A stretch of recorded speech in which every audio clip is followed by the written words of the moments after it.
Hello, hello, hello, hello.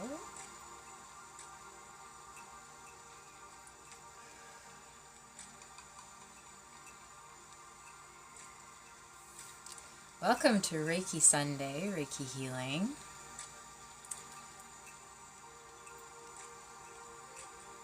Hope you're all doing very, very well.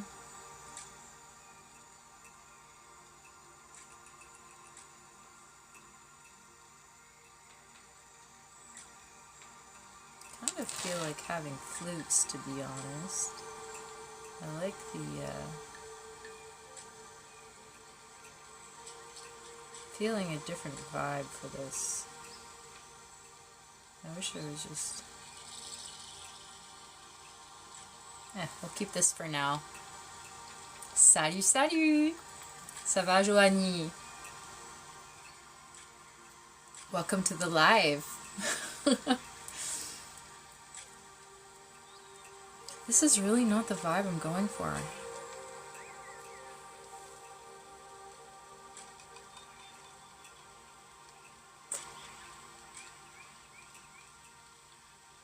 Ça va.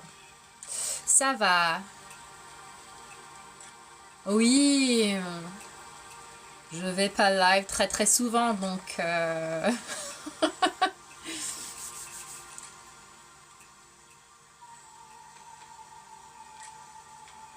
C'est probablement pour ça. Je suis live très rarement. J'essaie de m'appliquer plus en plus. But welcome everyone. Thank you for joining the live. For those of you who are new to my channel, my name is Salome. I practice Holy Fire, Karuna, World Peace, and Animal Reiki. So Reiki is energy-based healing. We work with consent. So if you would like to experience the healing, please just acknowledge that it's something that you would like to receive. You don't have to type it in the chat if you don't want to. Just acknowledge within yourself that you would like to receive the Reiki healing. If you do not want to receive the Reiki healing and you just want to chill in the chat, that is totally fine. We'll be having little chit chats here and there. It's just a moment for us to take some quiet for ourselves, hang out,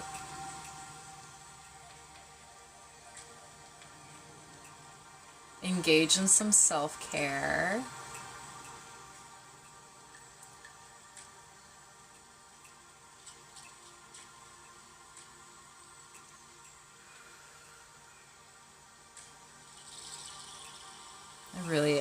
This is not doing it for me right now.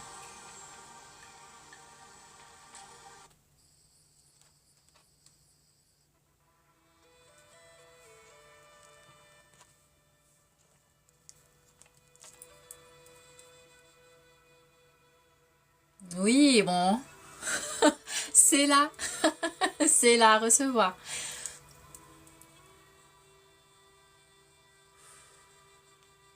Ooh, I like this. This music is doing it for me. I like having nature sounds usually in my lives. Normally I go in the forest these days when I do my lives.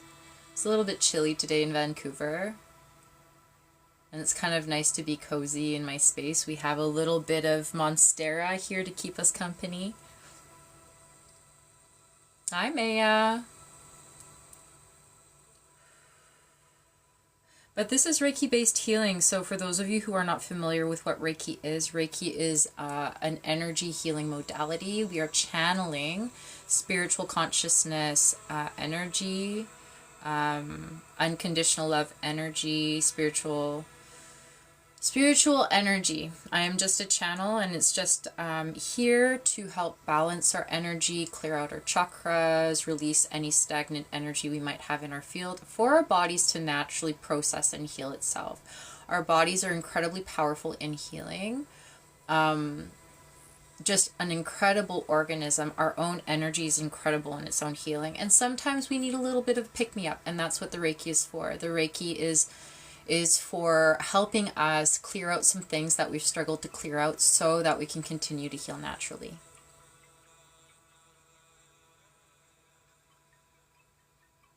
You're not doing anything wrong. There's nothing wrong. You won't always feel it either. So keep that in mind. Your experience, if you'd like to receive the energy, you may not have a physical experience of it, and that's okay. It's always going to be different, and it's going to be different for everybody. So just allow and try not to judge. Just try to observe as much as you can.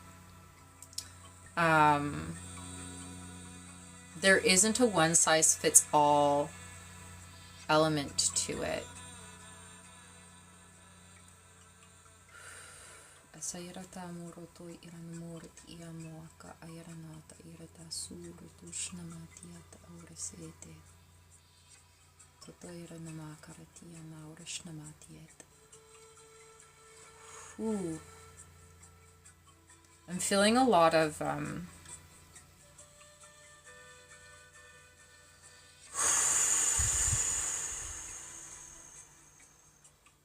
just going to try to ground our energy a little bit. I'm feeling a lot of buildup in the solar plexus area. Our solar plexus is one of our 7 main chakras. We have 7 main chakras along our spine, but we also have hundreds of other chakras in our bodies. They're just energy points. They're places where energy enters and leaves. And we have them in our palms, the bottoms of our feet, and our joints and stuff. But along our spine, in relation to where our major nerve bundles happen to be, we have 7 main energy centers called our chakras. And the solar plexus chakra is right here. It's right in the pit of your stomach. You can call that your gut. That's where your instinct usually lies. It's also your center of creativity and joy, where your inner child happens to be, where you feel confident, your ego, your sense of self, your sense of motivation and power. And it's feels like we have to let some stuff go here. So we're just going to take some time to release the energy. This energy is too intense. Finding the right music for my lives is always a journey.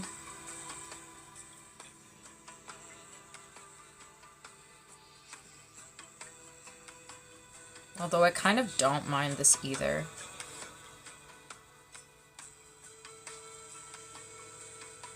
It's the struggle. The struggle is real.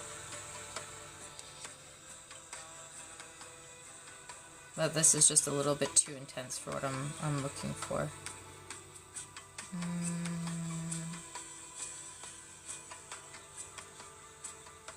This is what I want. There we go. That's better. Something a little bit more chill.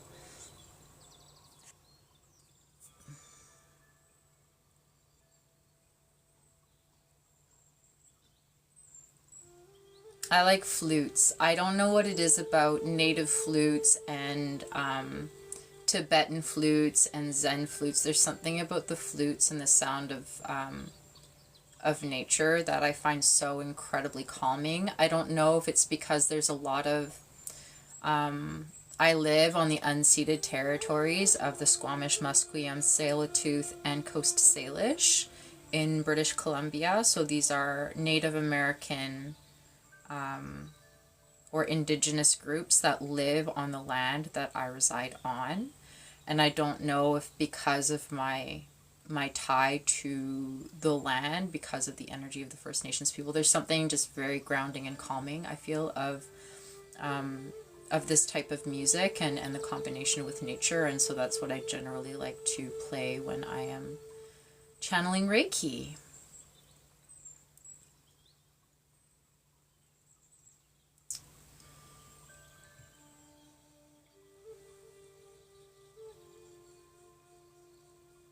Oops.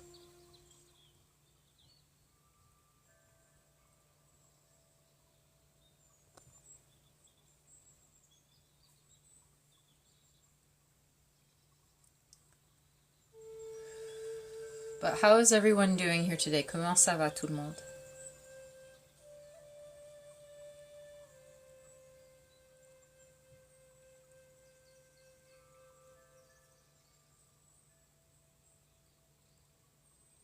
Salut, salut! Hello! Ça va?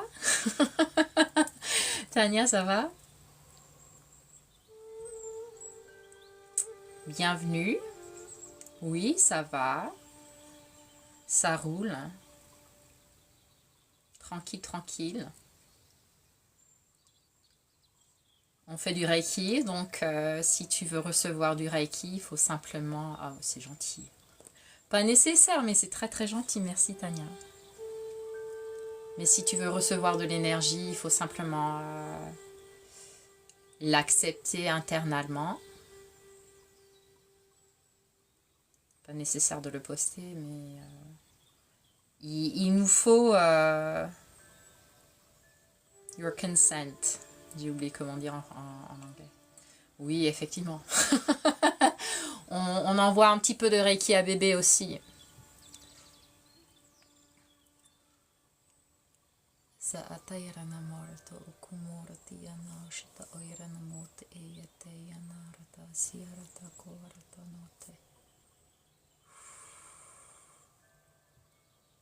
Mais c'est drôle, I was saying that the energy, l'énergie dans the solar plexus area is really very active and kind of wants to be grounded a little bit.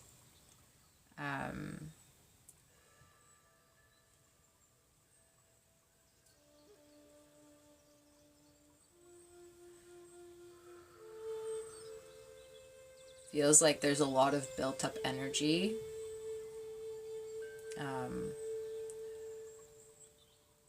And it doesn't really have anywhere to go.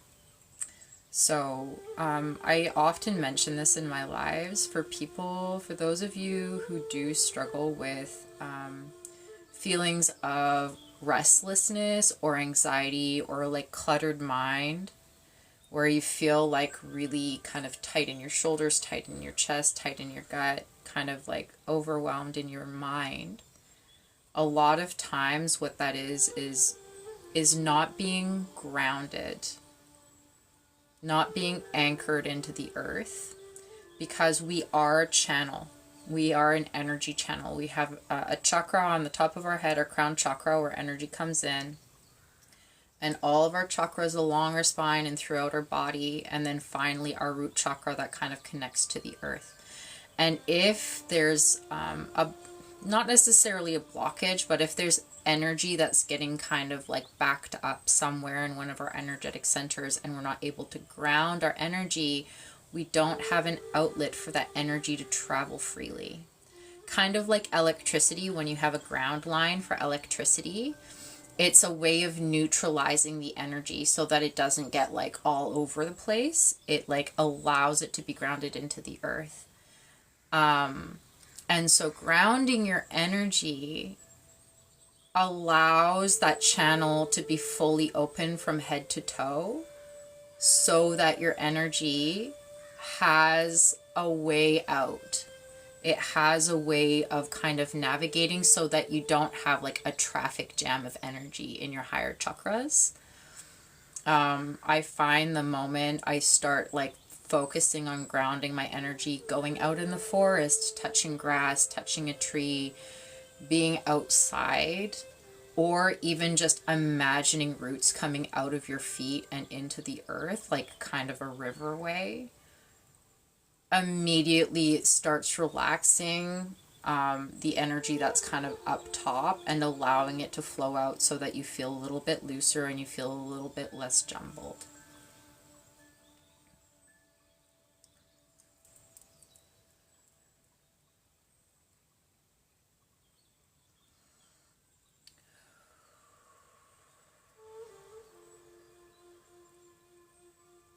Tanya, comment ça va?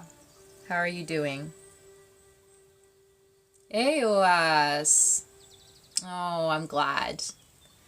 The aim is to help people. The aim is for people to feel good for a little bit of time and hopefully continue their day feeling good.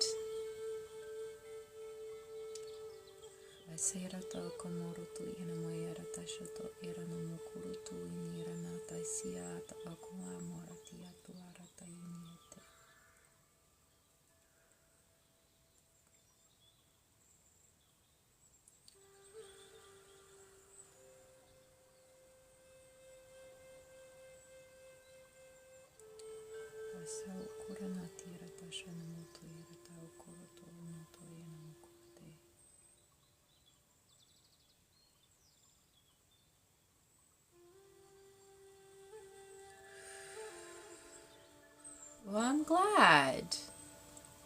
Your baby kind of wants it too. I feel myself drawn to the sacral where your womb is. What's a good frequency for back muscle issues? I don't know. I'm not sure what you mean by frequency. Like if you're talking about solfeggio frequencies, I don't know enough about solfeggio frequencies to tell you. It depends on where in your back. I mean, depends on where in your body. Coucou!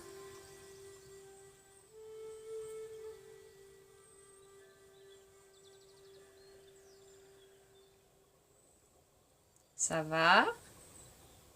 Je vois Darlene dans le chat.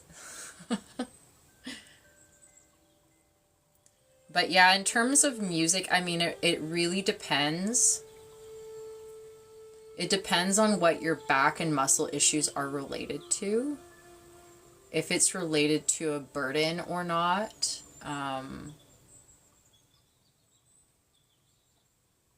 So that I wouldn't, I don't know how to answer. I'm doing really well, thank you. Good afternoon.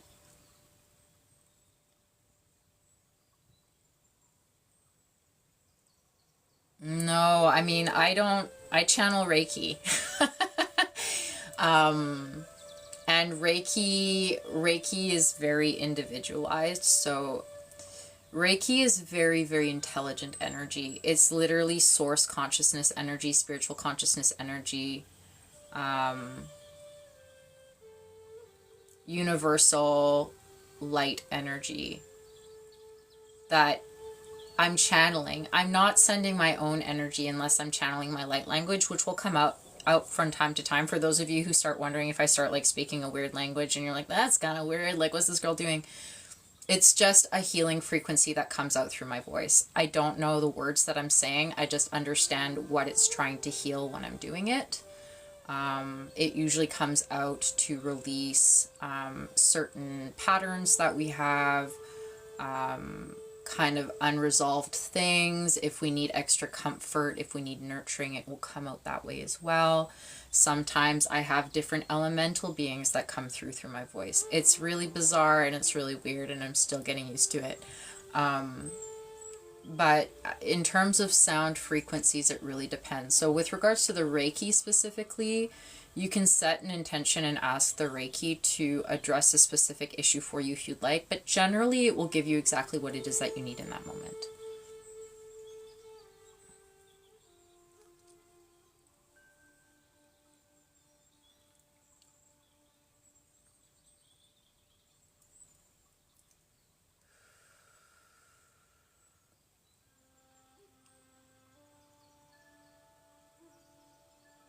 Darlene, how was your lunch?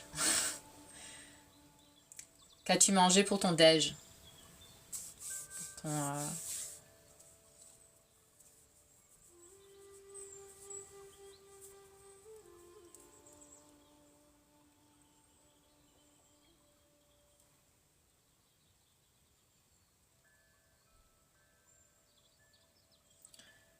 If anybody else has any questions at any point during this live, please let me know. I'm hoping that Barbara comes. I have a cat called Barbara, and sometimes when I start doing Reiki, she gets very curious. No, all good. Enjoy your walk. T'inquiète. I'm not going anywhere for a little bit.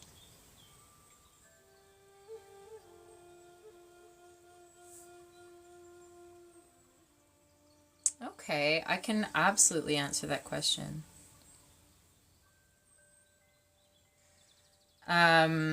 Okay, so I'm gonna answer Maya first. You're making muffins? I love muffins.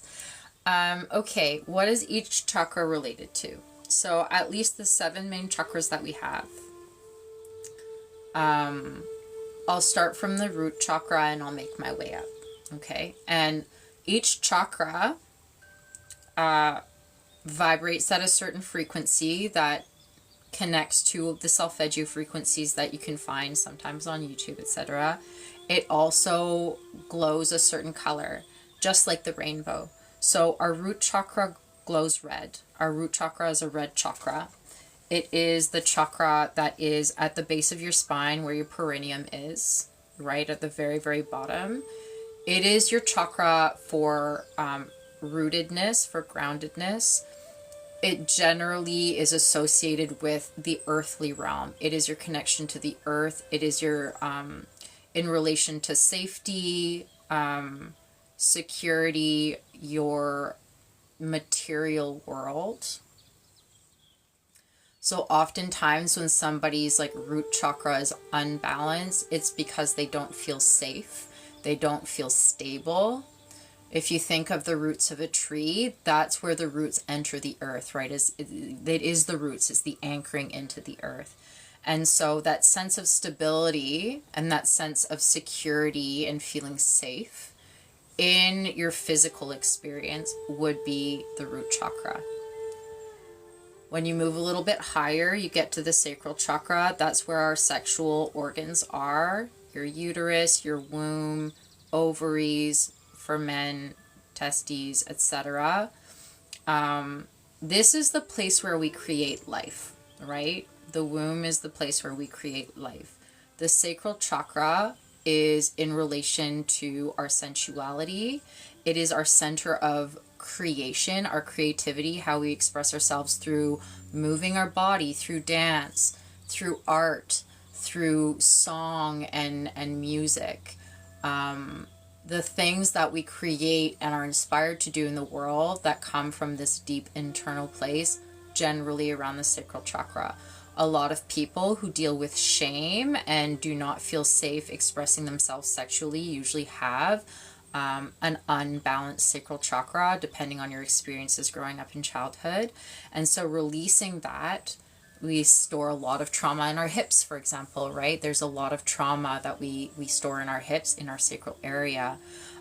So when you feel fearful about things, when you have a fear of expressing yourself physically, that's usually in the sacral area. Okay, it glows a beautiful orange color. So the sacral area is orange.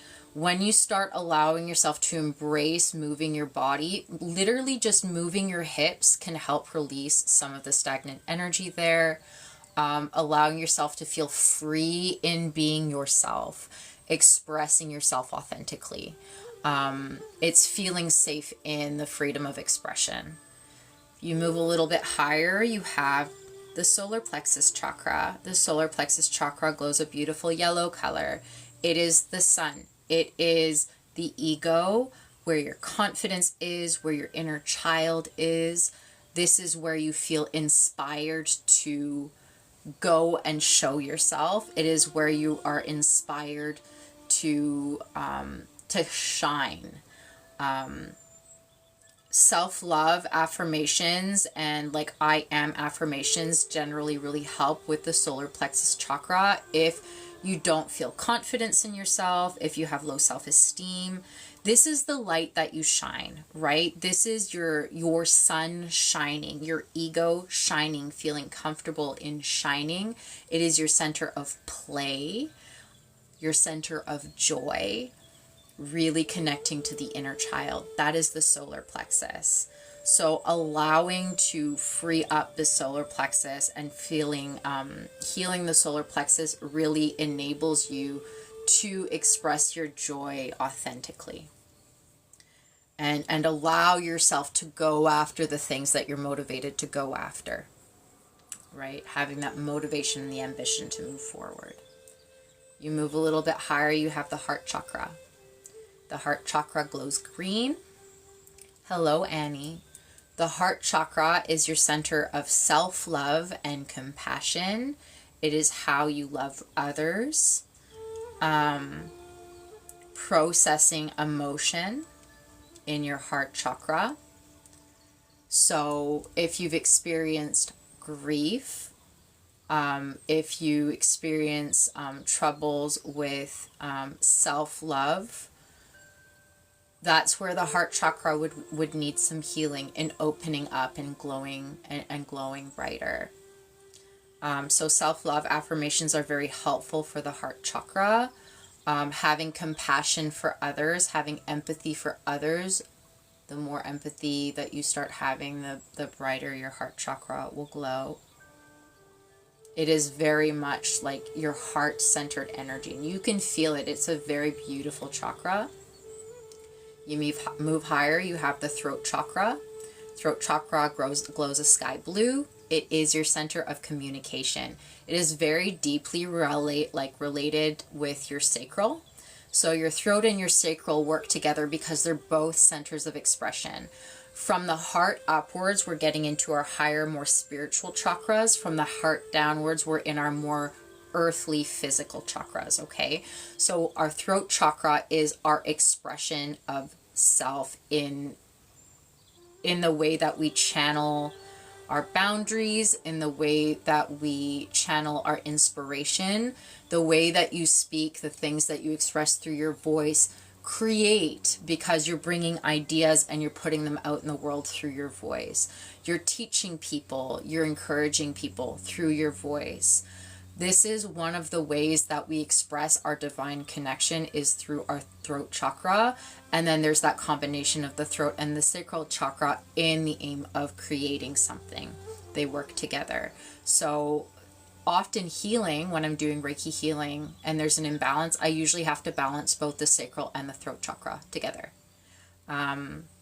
So if you feel like you can't speak your truth, if you feel like you're silenced by people, if you're very shy in speaking your mind, there might be an imbalance in the throat chakra that we have to look at, so that you feel safe in expressing your voice and using your voice to share yourself and share your thoughts and share your dreams with the world.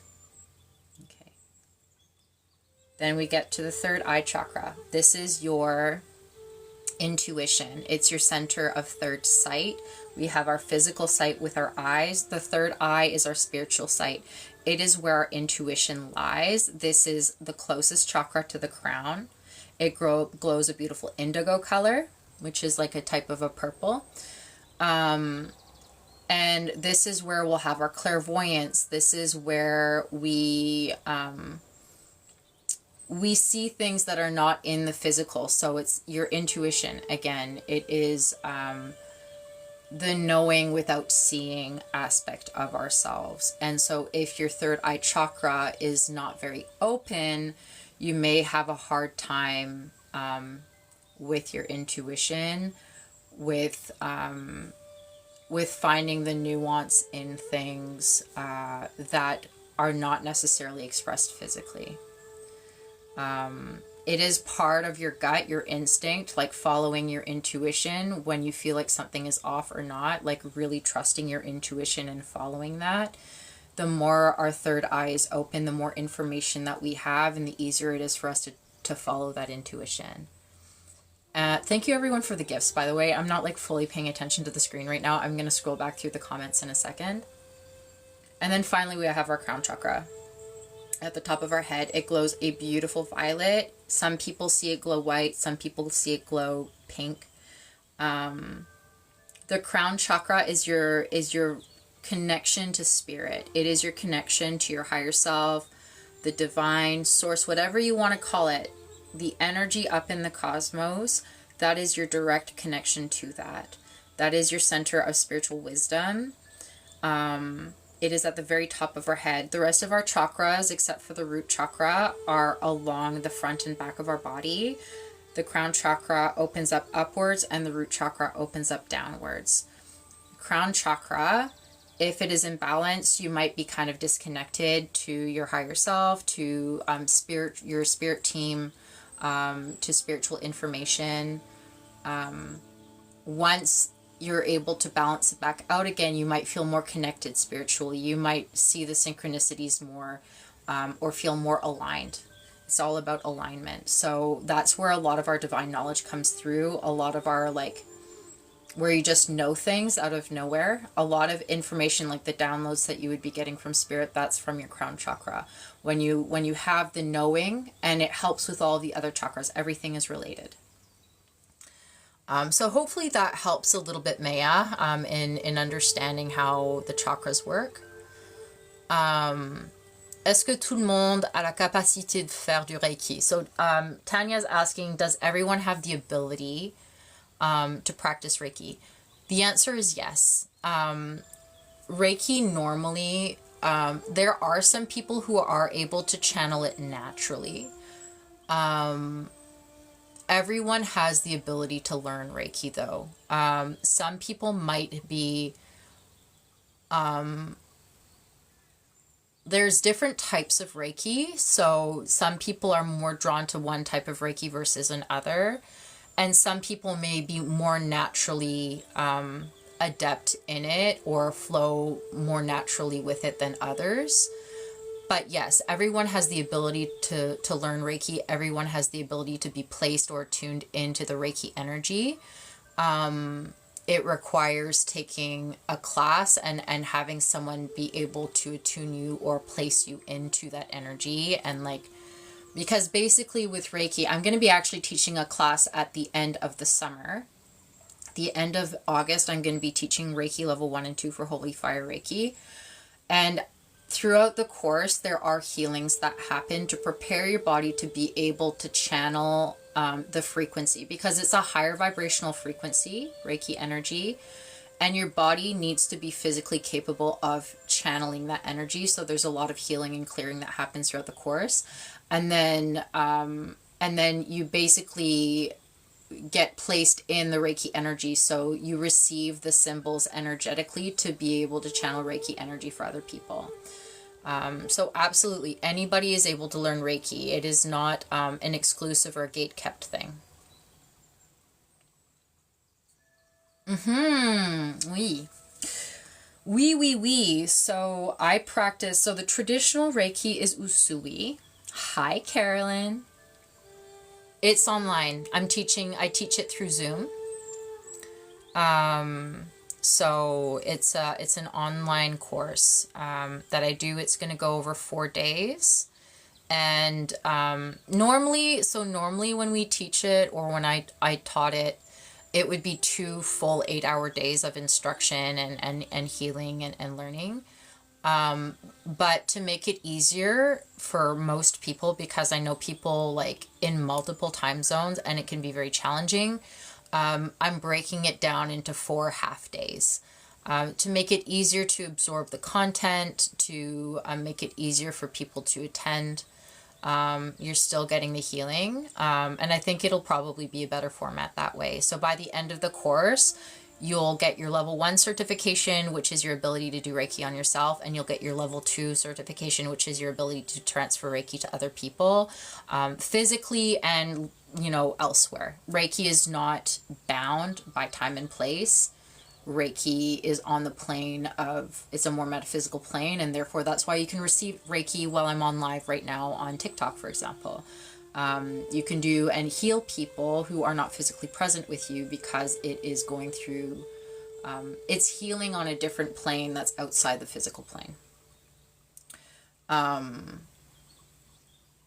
So, sorry, Tanya, qu'est-ce que tu as dit?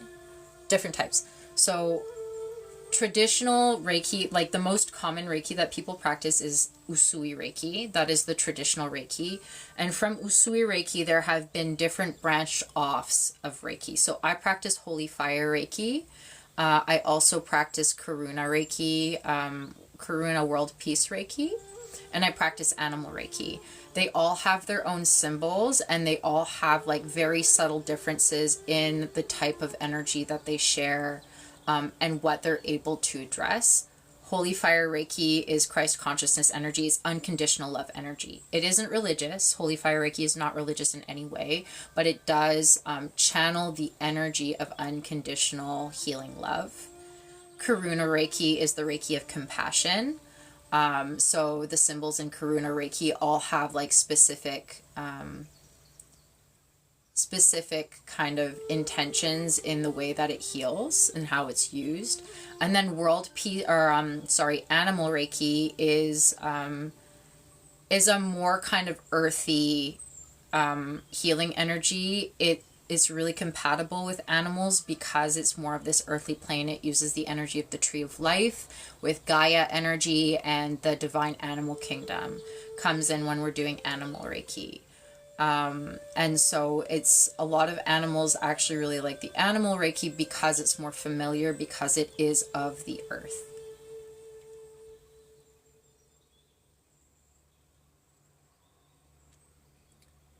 You often dream of white light coming from your palms. Does that mean you should learn? I think it's certainly something you should sit with yourself.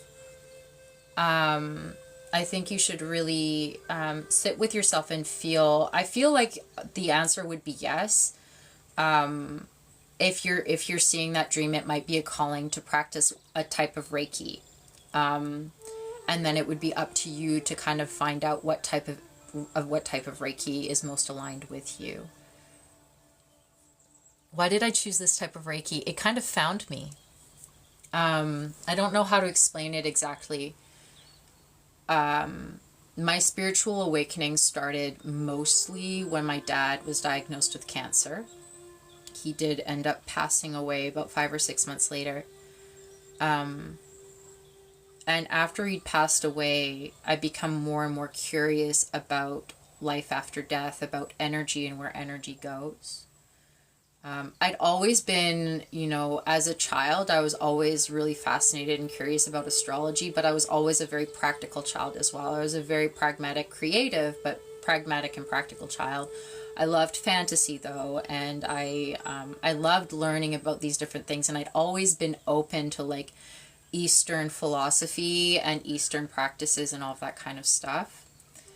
And so I started meditating quite frequently, and then and I was doing a lot of yoga, and then eventually I started feeling energy between my hands and connecting to chakras and experiencing weird synchronicities with spirit and things that I couldn't really explain, and they were happening more and more and faster. And it was just one of these things where I started like learning about Reiki, and then I had a friend I found out that had Reiki or like did Reiki, and then I got in contact randomly with someone from my past that also practiced Holy Fire Reiki. And so I started like looking at both of them, and I just kept on having these little stepping stones that were guiding me towards the Holy Fire Reiki. Oh, thank you. It's okay. It's one of those things, and you would know this quite deeply, I think, Darlene, where it was meant to happen. Because my dad passing away was actually, I was very sick for a very, very long time. I had a lot of things that I needed to heal and not very good coping mechanisms. And my dad's passing was what triggered my rebirth. And I don't think if he was still alive, I don't think I would be where I am. It was very fated. It's very sad. I miss him a lot. I had a moment when I was snuggling my cat Barbara today, and I felt him behind me. And I don't feel him all the time, but he was very, very present behind me, and it made me very emotional. But it's one of those things where I wouldn't be here if that didn't happen, as much as I miss him. So I don't know, I just had all of these signs that told me that the Holy Fire Reiki is what I needed to learn. And then I had a beautiful Reiki teacher when I was doing my master teacher levels, and I ended up taking all of her Reiki classes afterwards. Tout est dans tout. Exactement, tout est dans tout. Ow. The stars align in mysterious ways. And everything comes full circle. And we don't really realize it usually until quite a while afterwards.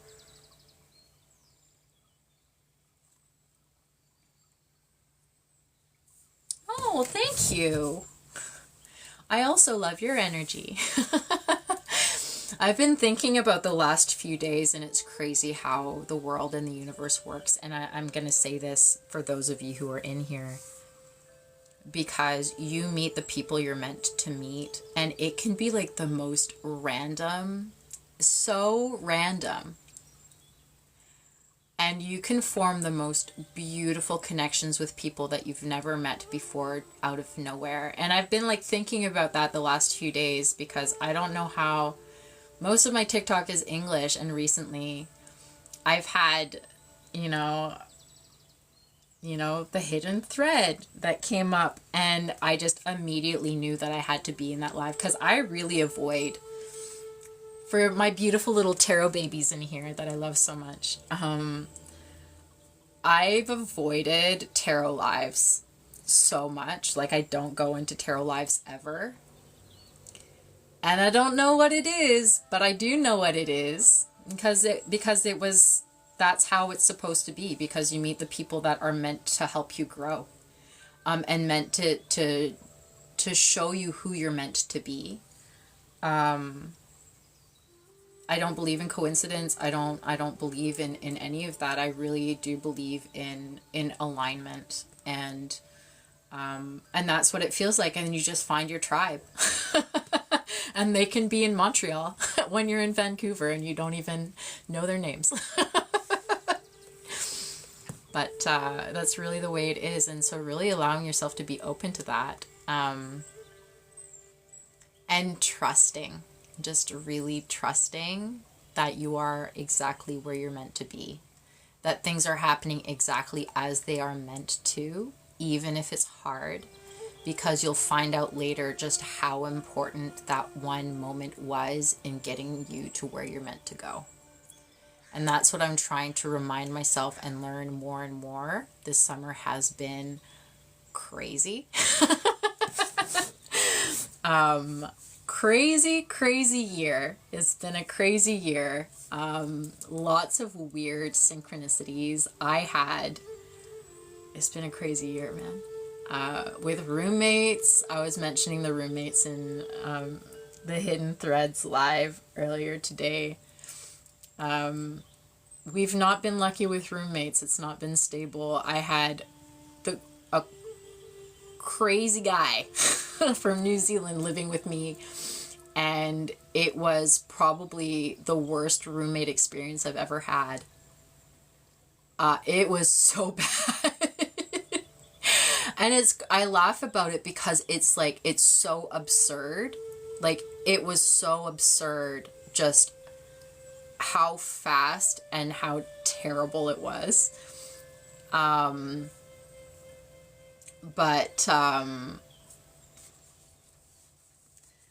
It was, he moved in literally on the 1st of February, and he was out by the end of March. Like, because he had to give notice.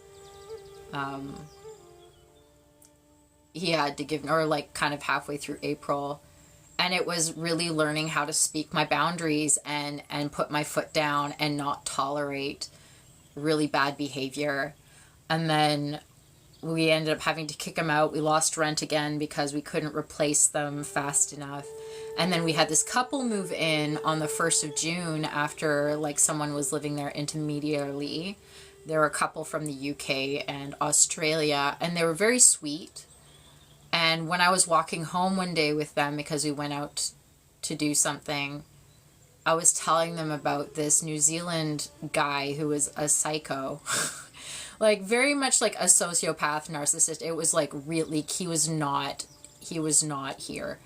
And I was telling them about it, and they'd only ever been in Big White in Kelowna. It's a resort in BC that's like a pretty big distance away.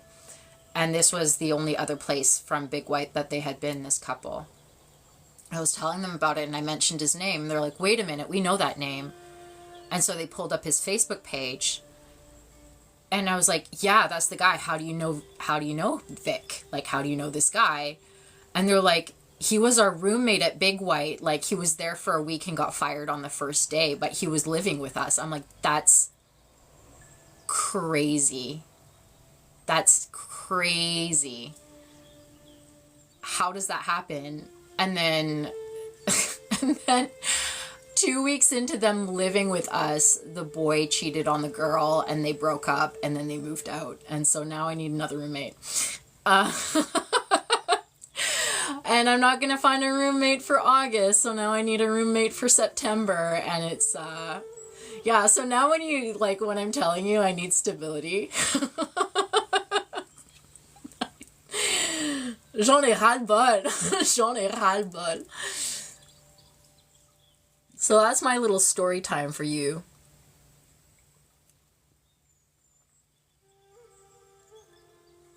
You don't have to be here if you don't like my dress, my guy. It's all good. Do I have a moderator? I'll just mute you. I don't give a shit. Sorry, pardon my language.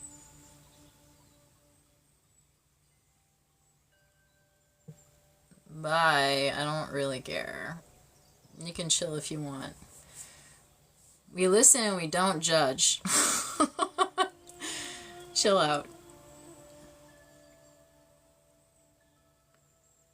On impulsivity. What do you mean exactly? Like in what context do you mean impulsivity? I mean, it can go both ways. It depends on how healed they are. Yeah, it depends on how healed they are.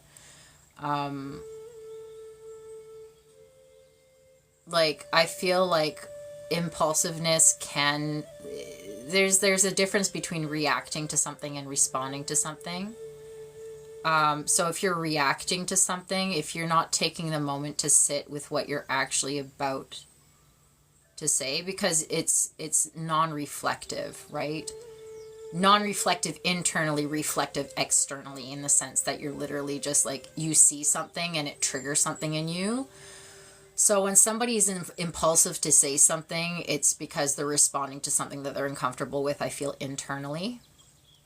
And they don't take the time to consider perspectives or consider the situation as it is, as it's presented, and are instead responding to a situation internally to them that is kind of creating a veil on the situation itself.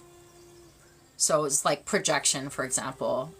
That comment in the live, I'm going to use that as a beautiful example. That comment in the live where it's like you see a little bit of a, yellow lace underneath. It's an unnecessary comment. And it's an impulsive comment that is a reflection of somebody's internal issues that they're projecting onto other people. Because they have the choice of just leaving the live. If they're not comfortable with something, they're okay to leave the live. But the need to judge somebody or project onto somebody is normally a reflection of a dissatisfaction or an unhealed wound within themselves. So I never take it personally, because I know it's never about me, it's always about them. Yeah.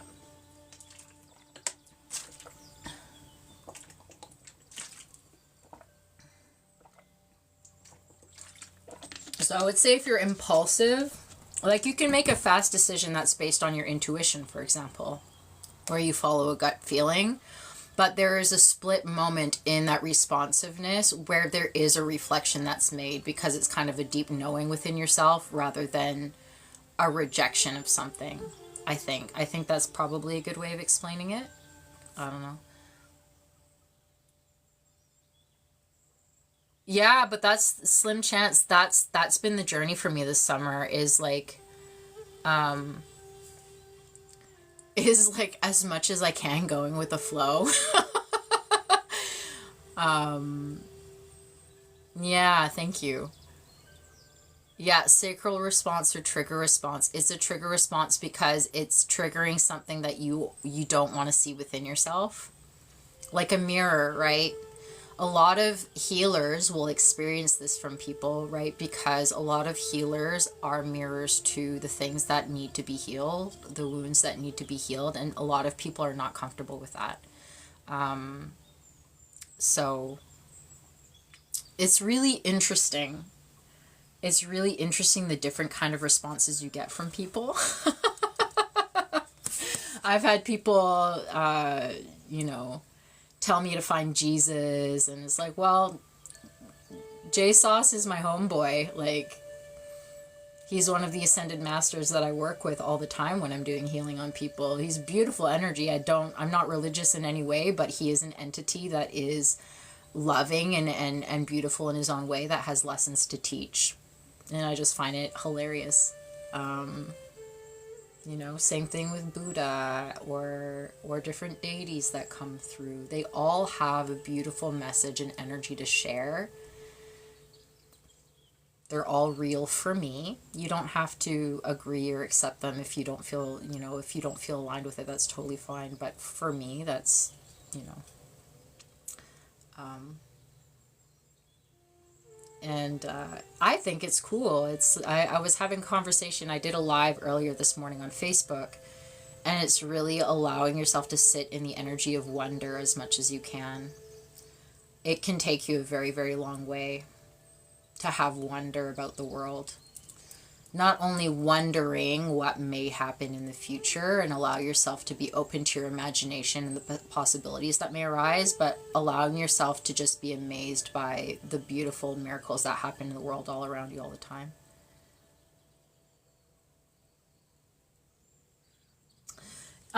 It depends. So for a specific person, like when I'm doing a live like this, there's a lot of people. Right now it's a smaller live, which is kind of nice. And I can feel like a collective, like a lot of times I'll feel like a lot of collective energy around the throat, the heart, or the solar plexus. That's generally where people have imbalances that I've noticed. And sometimes somebody's energy is going to be a lot stronger because their need is going to be a lot higher. So somebody might come in with a headache and I'll start getting a headache and I'll know to tune in. But to like specifically see like, you know, like I guess blockages for people, I would want to tune into them individually just so that I'm giving them exactly what it is that they need.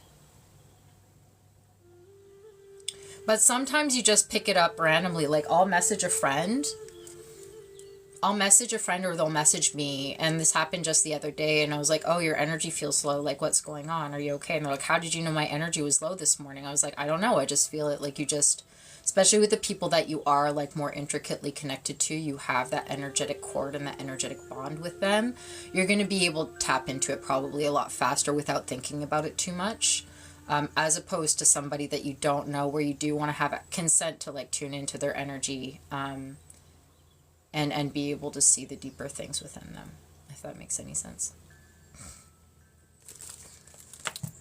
Where did my crystals go? Oh. For those of you who are wondering, the crystals of the day are my citrine and my celestite, and I love them. And I normally don't like, not that I don't like crystals, I usually like connect more with less crystally crystals and more like labradorite, like stones, like earthy, opaque rocks. I connect very deeply with the Fae. I connect very deeply with forest creatures, both ethereal and non-ethereal. Man, I love this labradorite so much. But for some weird reason, I love citrine and I love celestite, so here we are. I will answer so many questions. I love questions. I don't know if you can tell, I love to talk. My moon is in Gemini, so I will like chatter away. People are like, I'm here for like calm Reiki. Why are you talking so much? So this is a different brand of Reiki healer. Oh, thanks for sharing the live. Yeah, I'm an Aquarius sun. I know you're a Gemini, so that's probably why we get along. I'm an Aqua sun. I'm a Gemini moon, and I'm a Leo rising. So I've got a little bit of fire in there. Yeah, energy does flow through them, and I've been learning that more and more. Again, everyone, we're all on a healing journey. Even though I'm on TikTok and I'm sending Reiki, and I've been doing it for a little while. Just because I'm able to go live doesn't mean that I have all of the answers. I'm still very much in this process of discovery and healing about myself, and learning about my healing abilities, and learning about what my path is. Because I feel like a lot of times when people see people go on lives and they've started they seem like they have a voice of authority, like people tend to put them on pedestals, and it's just a reminder that no one is better than anyone else. No one is, higher or lower. I am very much still in my learning journey. And it's really fun, but I know that my voice is very important. I love to sing. I love to sing, and I'm trying to write more music, but I do and there's something in that where you're naturally drawn to express yourself is part of your healing ability.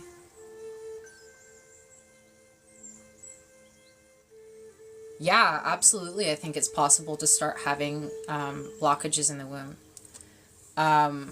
Or at least that you get birthed with, you can be birthed with the trauma of your mother and of your grandmother, that generational trauma conversation. Because if you think about it, you are actually, when your mother is in the womb of your grandmother, you are also in the womb of your grandmother, because your mother already has all of the eggs that she carries into the world when she's born. And so there is an energetic tie as far back as your grandmother. And then it can go even further back, because, the trauma that she would have inherited from her mother and her grandmother, it can go pretty far back down the line. And so we can be born already with that trauma in our blueprint. And that's why we have some people who are here to break people call them generational curses. I don't like using the word curse.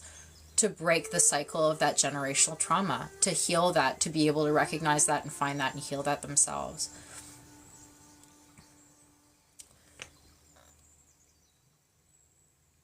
Oh, that's such a beautiful comment, Annie. We're all walking each other home. Yeah, we really are. And that's why when you notice those connections with people that just feel right and you can't explain them, trust them, allow them to develop, allow yourself to be open to them, because you have no idea where they're leading you, and they're most likely leading you to where you need to go, which is coming home to yourself, coming home to your community, right? Oh, yeah, I understand that. And that's why, I encourage you not to stress out too much about transferring it through, because you still have a lot of power in the way that you raise your baby, and helping your baby be able to navigate any of that if that's necessary. Because our experiences when the baby is in the womb is actually going to affect it to a certain degree. So the more that you take care of yourself when baby's in there, the more that you take care of yourself before baby, and the more that you take care of yourself during baby, and you continue to take care of yourself after baby,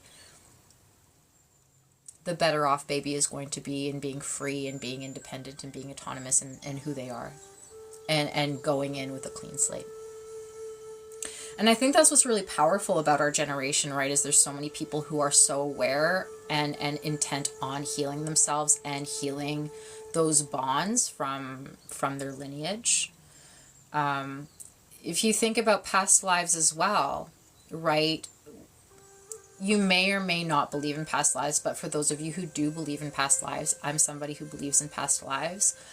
There's things that our souls have experienced in the past that sometimes come into our present lives because we haven't mastered that lesson yet. So remember that as well. You know, we come in for a reason. We come in with the wounds that we have for a reason, with the lessons that we need to learn for a reason. There is a reason your soul chose this life. There is a reason why you came into this body as it is, to do the things as you do.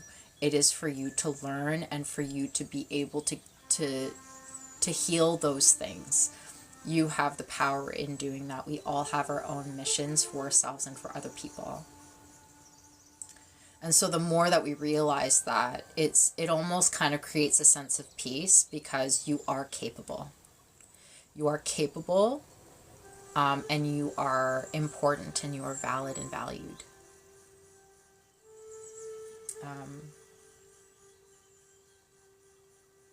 My third eye is just spiky right now.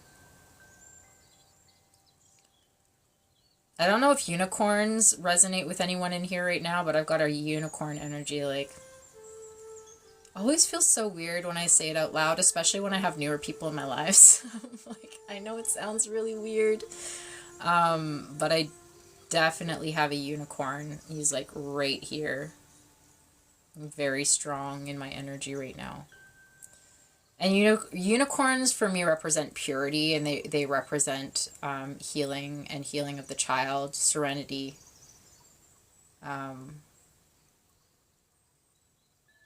Compassion. This energy is very strong.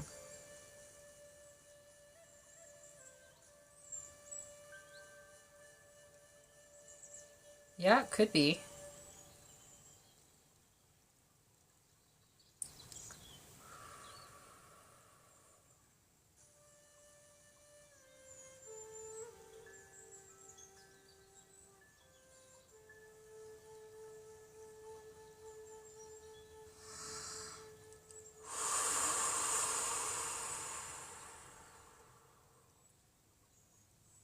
Each soul has purpose unique to them. Your own kind of beautiful is the best kind. Yeah.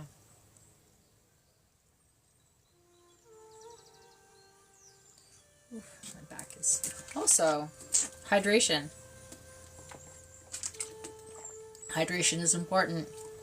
Hydrate your body. Your body is mostly made of water, and energy likes water so that it can flow nicer. So if you want to clear stuff out, stay hydrated. It makes it easier on you.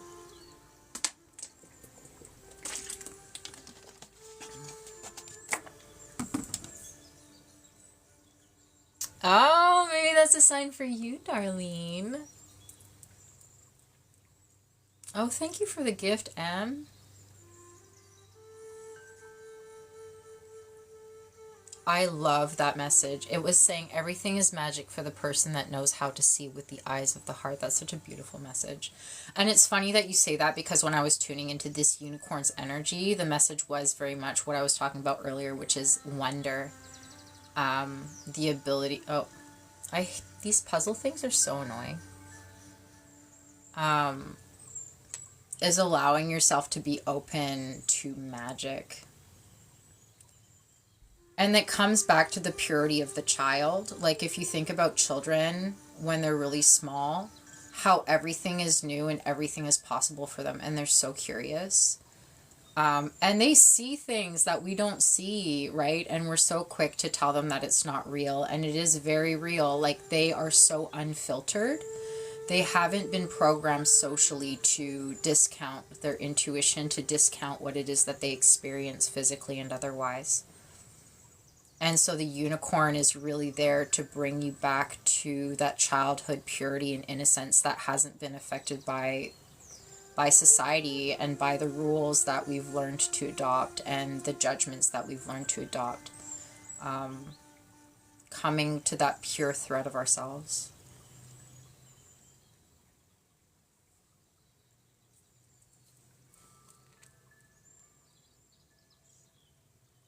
Yeah, exactly. We grow into limits and we can outgrow them.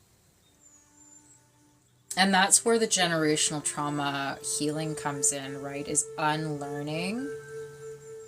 You are unlearning what it is that you have built, or unbuilding what it is that has been built based on the expectations and the energies of those who have raised you. What was that?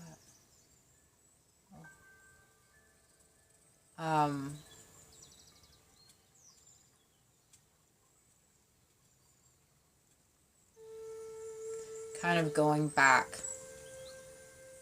and kind of wrecking the foundation to build something else new.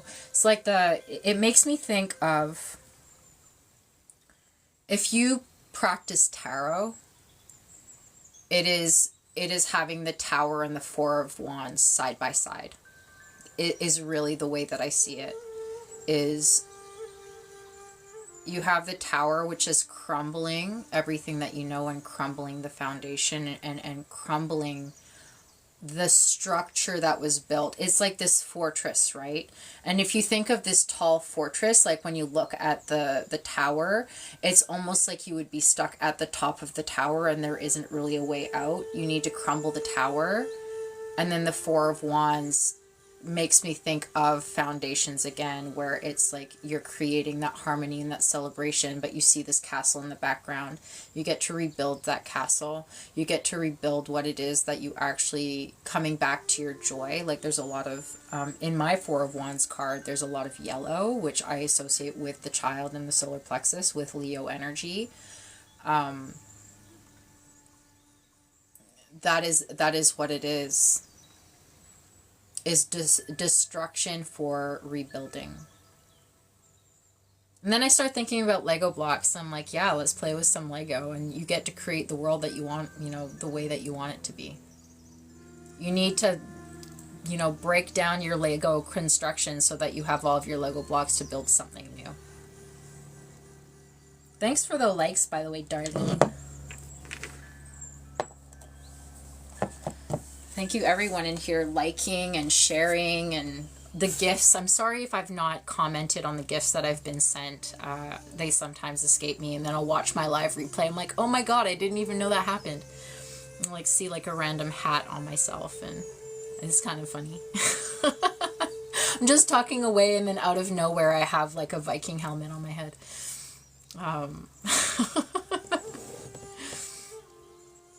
So does anybody else have any questions or any topics they wanted to talk about? I'm going to move a little bit closer because my back is a bit sore.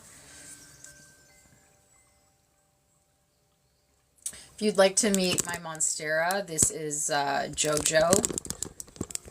Jojo the Monstera. He is a propagation from Mojo, and together they make Mojo Jojo, for those of you who used to watch the Powerpuff Girls. A little bit of Monstera lore here in my house.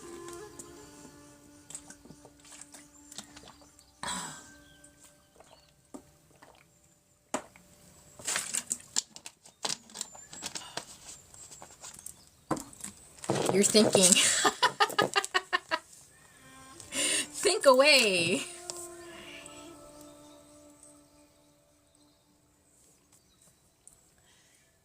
Think away. Love him. Yeah, we love. Jojo was a little thirsty today. Jojo was a little bit thirsty, and hopefully he perks up in a little bit. He looks a bit sad right now. That's okay. My brother says I have too many plants. When I went to Ontario for a Game of Bands reunion in Ontario, I came back and apparently they counted all of the plants that I have in my house, and I have 73. And so my brother says that I'm not allowed any more plants, but I still sneak them in. You want to do some Reiki on your boyfriend? I mean,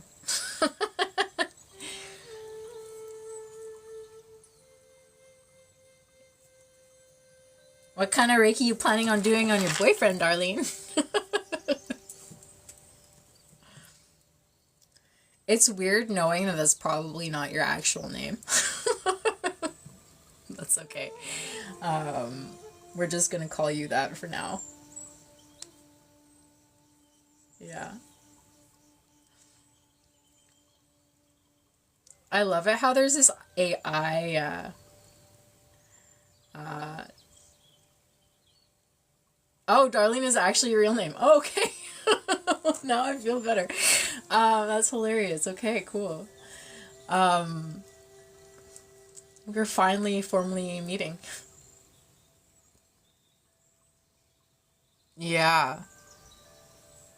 You want him to heal. I feel that. I feel that intensely.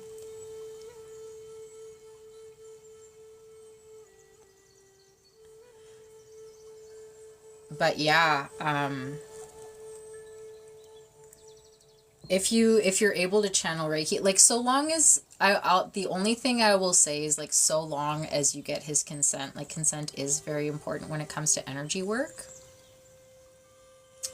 especially of this nature. So if he, if he's open to it, then that is 1000% something you definitely should do. If that will, because again, it comes back to that thing where we meet the people we're meant to meet. One day he'll come around. Is he not super open to that stuff? I mean, you can.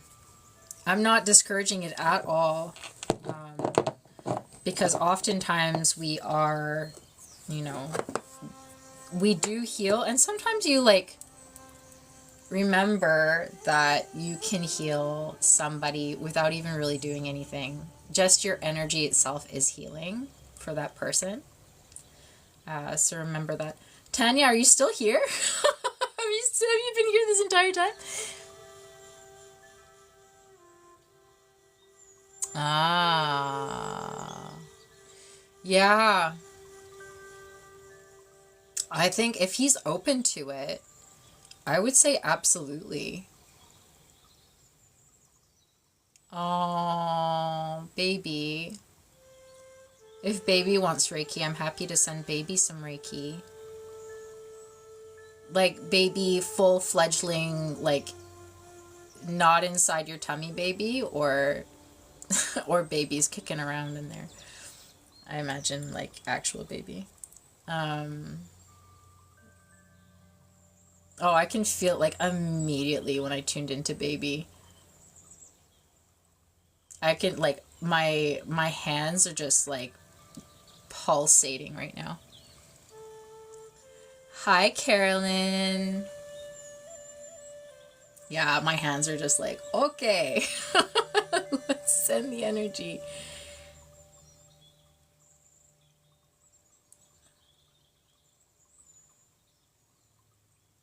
Oh.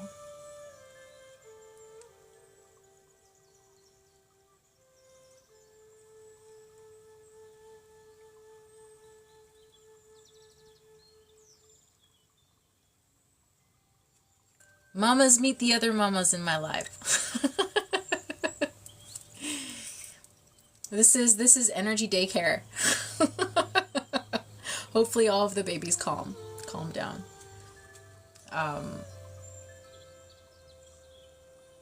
But yeah, no, I think that would be a really beautiful thing to be able to offer him. You do? Darling, do you actually? T'es enceinte, toi?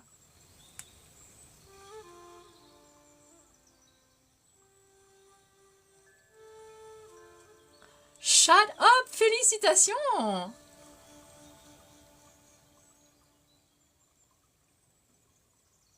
I don't know. That's what my Reiki does. Je t'en prie, that's fantastic. Oh my god, I'm so happy.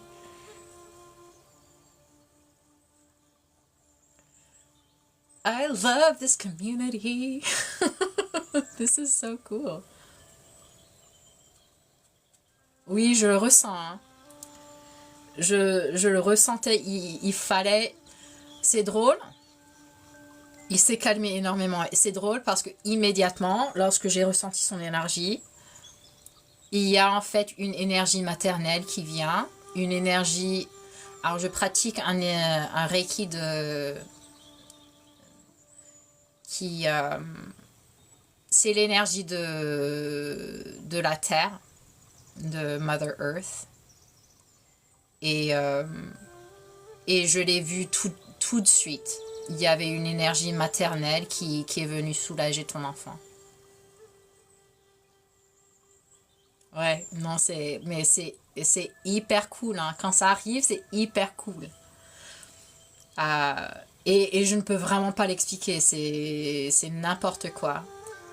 Euh, et je crois que j'envoie un petit peu d'énergie à vos bébés parce que I feel it in my womb right now. I feel it in my sacral chakra is also very activated right now.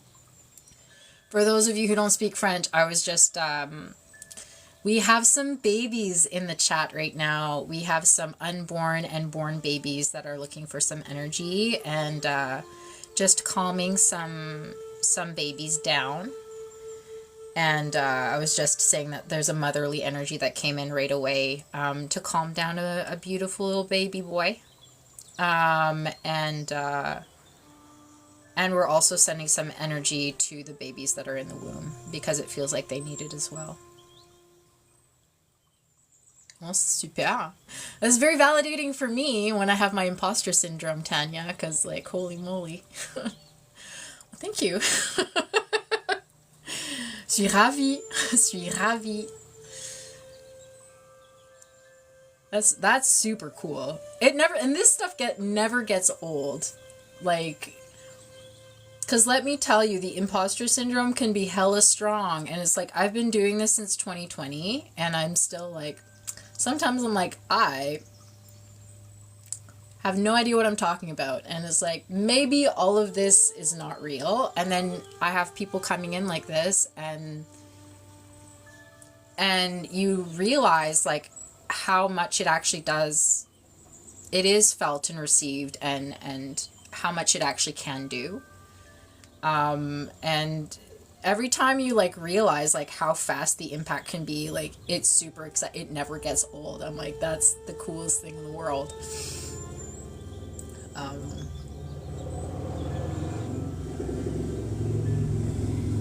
Oh, thank you.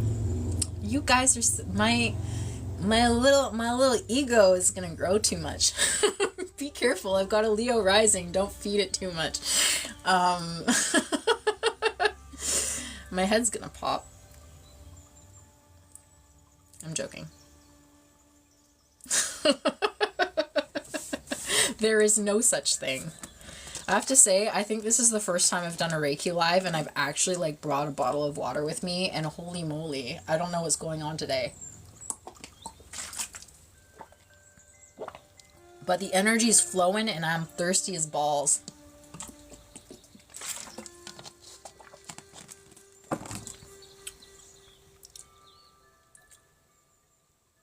Carolyn, how's your baby doing?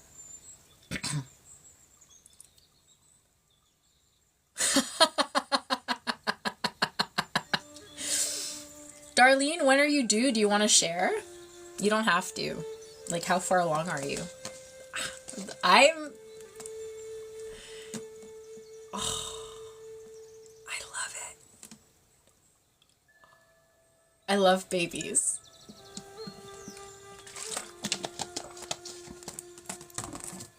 I know you, baby. Yeah, I had a feeling it was super early. Like, super, super early. That's fantastic. Oh! He gets mad when you type. That's so funny. Carolyn's baby is super duper cute.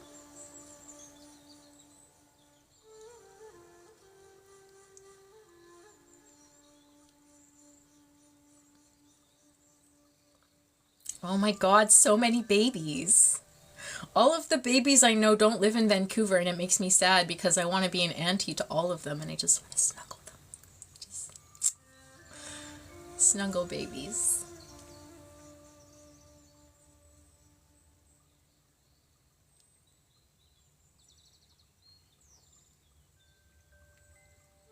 I love it when we call babies nuggets because I'm like, that is just the most perfect description of a baby to me. A little nugget. Little chicken nugget.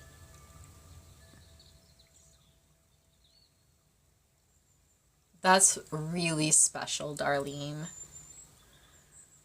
When I tell you this day, my heart has been exploding with love.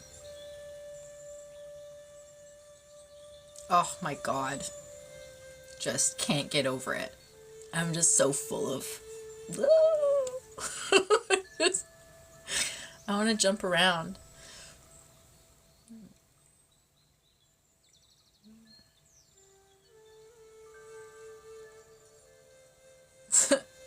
Comment on dit son nom d'habitude? Darline. Comme ça en français, Darline.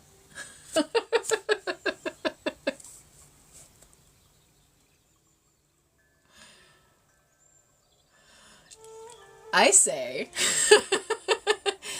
petite idée, vous allez tous venir ici à Vancouver, peut-être Lille. Et puis comme ça, on a une belle communauté québécoise, française à Vancouver, t'inquiète.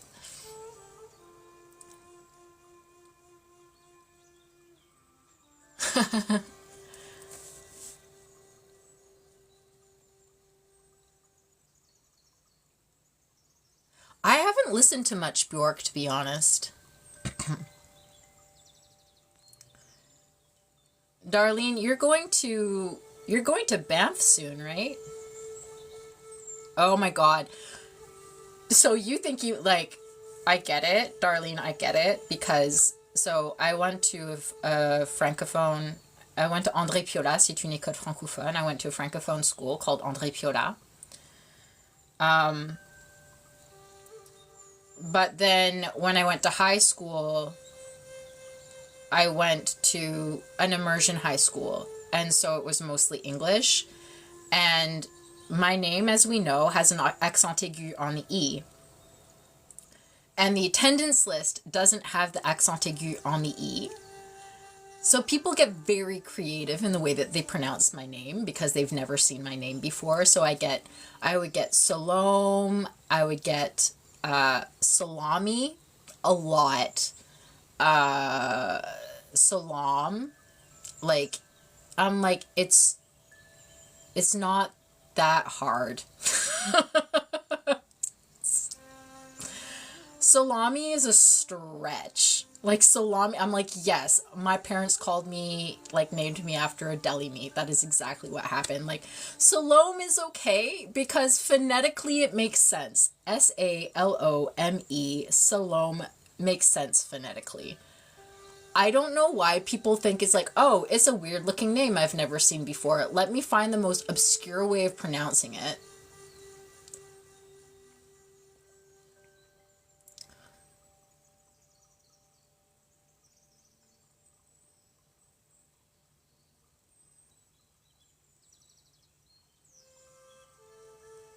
Yeah, that's okay.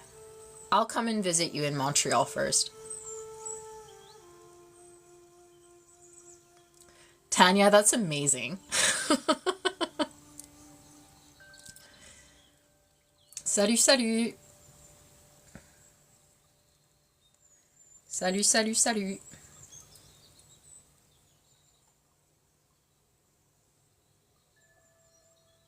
Man, I always forget how much I love going live. I've been doing it more and more, and it's great. Oh my God, that would be so much fun. Vacation.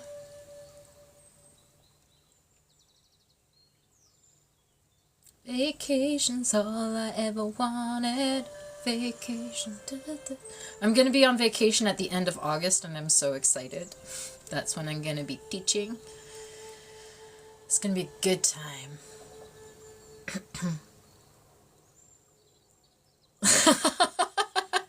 Tanya, I'll try. For you, pour toi, peut-être. Je vais essayer. Maybe not Thursdays. Thursdays I try to go to open mics. I've been going to open mics again, which is kind of cool. When I say I've been going to open mics again, I've gone to one open mic. But I'm planning on going more. You're 3 hours later, yeah, but I work till 4 or 5. So I guess it works. Like the moment I get off, I could do. I mean, I really totally could. Oh, I did. It was kind of awkward because it was really empty. And it's almost like more uncomfortable when there's like nobody there than when if it's like super, super full. I'm less nervous if it's super full. Because you don't feel as judged as when there's just like a few people that you can see and you can see what everyone is doing. It's like super uncomfortable. But it's good. I'm like really excited to kind of finally reopen myself to my creativity and like express myself because I definitely hermited for a very, very long time. Do I have anything recorded? I do. I do have some things recorded. I do have a Spotify. It's very eclectic. Some of the songs are good. Some of the songs are less polished. They're not necessarily songs that I've written myself. They're mostly collaborations that I've done with people. I did some covers. I've been doing this thing called Game of Bands, which has been really cool. Ever since the pandemic started. And basically the concept is that you sign up as either vocals, lyrics, or music. And there's always a round happening, and the round is 2 weeks long. And the round is themed. So they'll like announce a new round based on the theme that was voted for by everyone. And then you get put into a band of 3 people, one person who was music, one person who's lyrics, and one person that's vocals. And you have 2 weeks to write and record a song based on the theme of the round. And then you get to listen to everybody's songs and vote on them, and then you start all over again. I haven't participated in it for quite a while now, but I had been very, very active for at least 3 years. So I have quite a bit of songs that have been done because of that. And then we have like every year we have a Christmas covers concert, and we have a summer covers concert.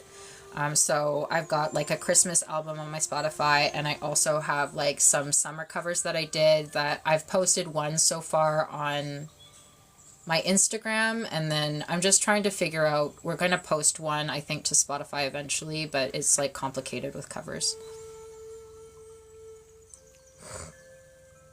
I will send it to you. Oh, you're so sweet, Annie. Yeah, I recently did a cover of My Love, Mine, All Mine by Mitski, sorry. And then I did a cover of Semi-Charmed Life by Third Eye Blind for my 90s babies. That was kind of fun.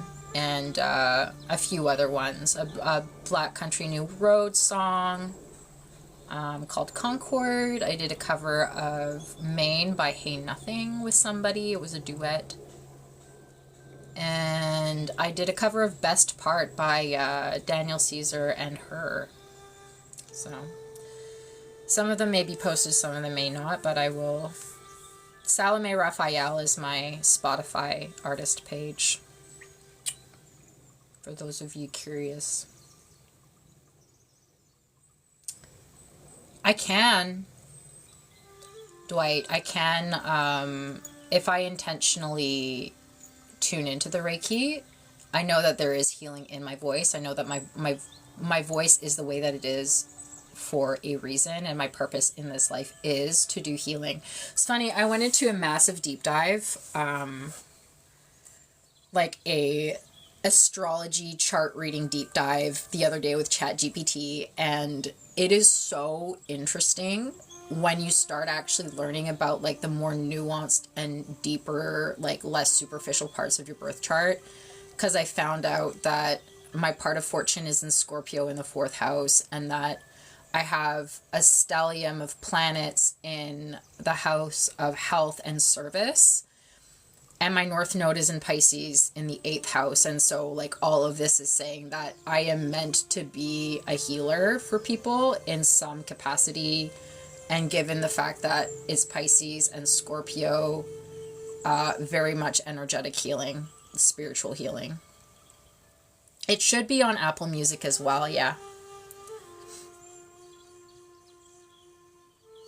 I love it how there's like this AI bot, and it will like hear what I say, and then it'll like change the topic of my live. The most recent one being Reiki and singing techniques. I don't know if you guys who go live like Tanya and Darlene, if you like pay attention to the AI thing that like posts. Sometimes it's really funny. It makes me laugh. I'm like, what is happening right now? It's so funny. I'm like, what is going on? I'm like, my live title is right there. It doesn't need to change. Like, it's okay.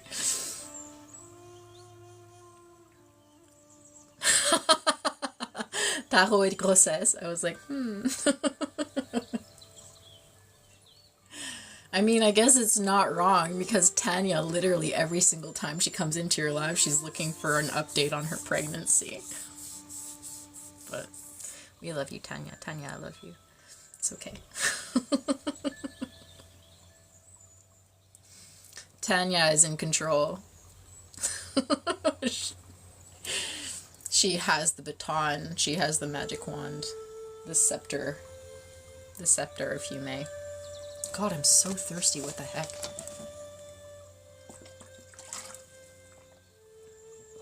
I have to say, I am never this thirsty on a live. I've never been this thirsty on a live. This is crazy. And this live is super chill. Maybe it's because I'm talking my freaking mouth off right now.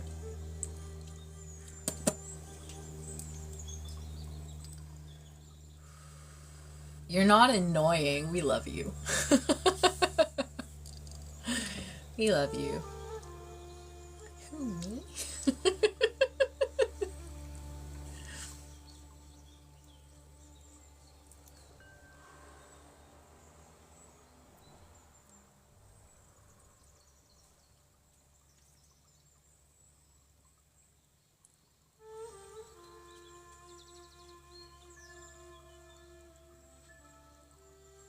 Just gonna ground the energy a little bit. It's starting to get a little bit top heavy.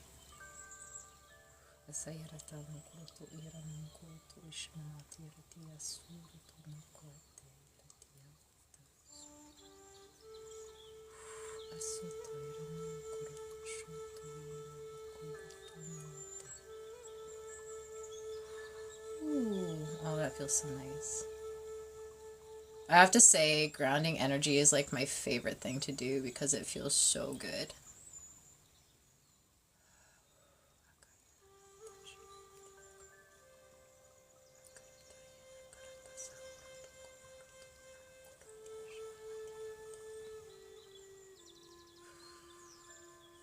I can literally feel the energy just like coming down, and it's like my feet are just like pew. Maybe it's your fault, Tanya. Maybe you're making me thirsty.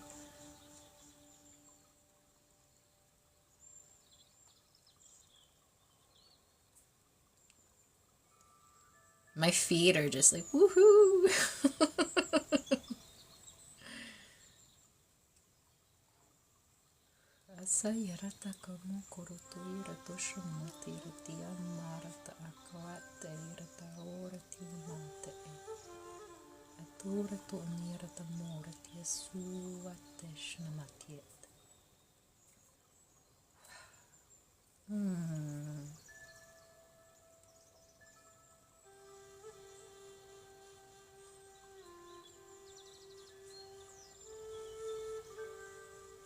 It feels so cool though.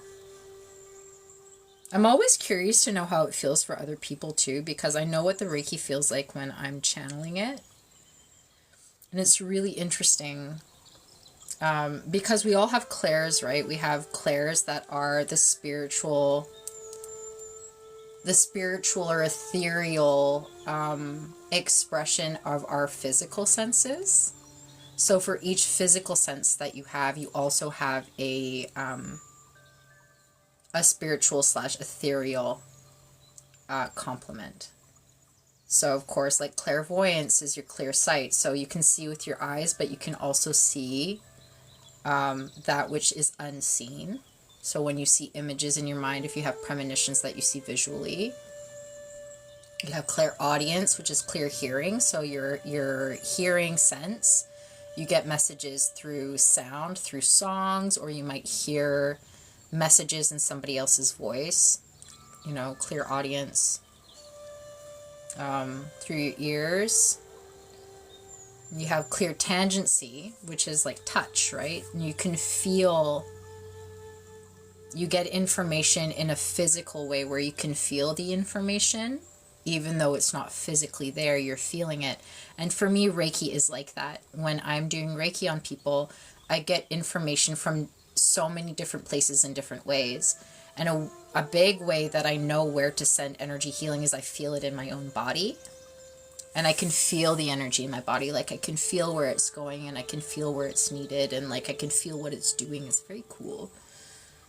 So that's clairtangency. Clairalience is clear smelling. So you might smell roses if there's a spirit that's there. You might smell something that indicates some information, even though there's nothing that would give that scent off in your physical space. Clairgustance. Clairgustance is clear tasting, so you might taste things in your mouth to give you information. And then there's clairsentience, which is emotions, experiencing empathy, feeling other people's energy in a way that where you're feeling it yourself. Clairtangency, clairsentience are often very interchangeable, but subtly different. Because clairtangency, I'll like feel pain in different areas of my body. And then claircognizance is just knowing information. The information is there, you just get it from like ping. It's like, how do I know that? It's just there. It's just knowledge that you have. I think it's cool. Oh, thank you for the follow. Oh, your right ear and your forehead. I've got a question for you, Darlene, because Darlene is amazing. Misty Tarot is also amazing. When you... Because I get ear ringing sometimes, and sometimes I'll wake up in the middle of the night and my left ear is just screaming at me. And I'm like, I don't know what you want to say. Like, what's going on right now? Do you have... do you differentiate, first of all, when you get ringing in your ear, what does that mean to you? And is there a difference between your left ear and your right ear for you?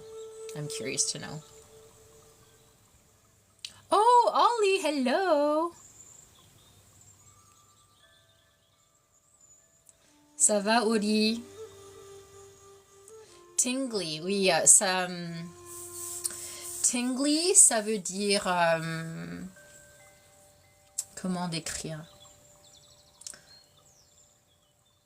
Un chatouillement, genre, ouais, un peu, oui. Oui, ça va, merci. Hi, Ruda. You get ringing in your left and busy places. Interesting. Tingly, c'est pratiquement comme une effervescence. Si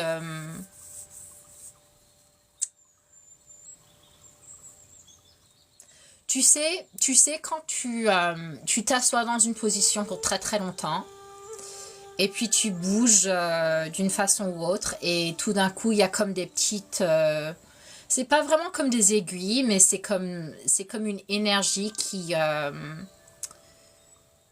comme si tu penses à de l'eau pétillante qui pétille un peu.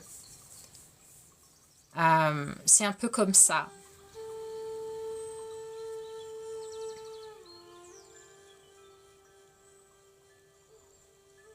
Ah, interesting, okay. Ringing in both ears, and for you, it's just that you need to be attentive to what you're seeing and receiving.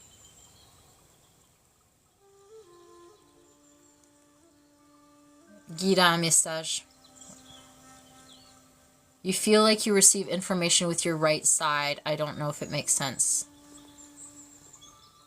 But for the ringings in both ears, it's just that you need to be attentive to what... Okay, I see. At the moment, okay.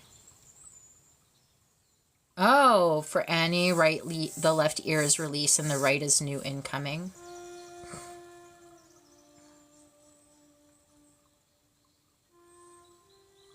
Hi, Ruda.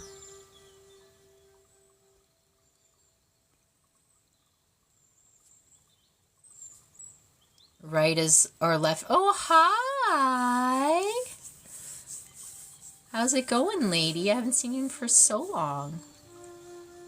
I know. Well, Darlene, and that's why I struggle whenever I want to ask questions in your tarot lives. Eventually. Sorry for outing you. I forget you have different accounts. When I'm in your other lives, under your other account, I don't know how to be secretive now. It's like I have so many things to say, and it's like, but I can't type them all, and then they get disjointed, and that's why I'm like, I don't know how to ask you the question that I want to ask, because I like have so many words I want to put in there. Oh, I love that. I'm glad you're here.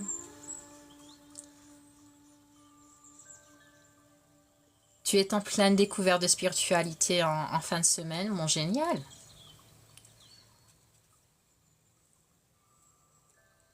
Ça, c'est trop cool.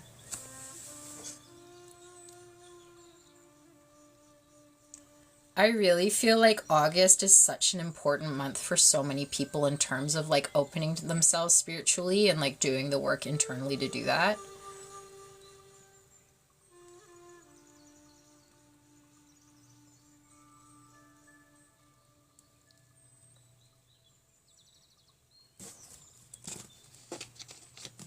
Time is it?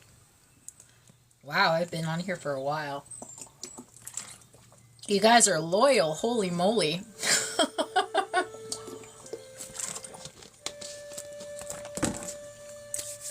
Been in here forever with me. Some of you. Good job. Thank you.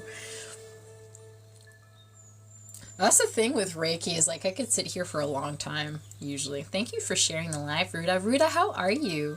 Beautiful Ruda, Ruda Rosa Mimosa is in Lithuania, and she's one of my favorite people. Oh, thank you. Shucks. Good. It feels good. It's like so funny. Like I was super active in like 2021, and then 2021 turned into a bit of a dumpster fire. 2022 and 2023 and 2024. No, 2022, I was doing quite a bit of Reiki, actually. 2022 was alright. 2023 and 2024 was wild. And I just stopped doing a lot of Reiki. Oh. My little hearts. Millennial hearts. I really like this Labradorite, though. I love the story behind Labradorite because, as you can see, it's very flashy. Labradorite is beautiful stone, and it feels so earthy and cosmic at the same time, and I think that's why I love it. Because my chart is so interesting. As I was doing my ChatGPT deep dive on my astrological chart,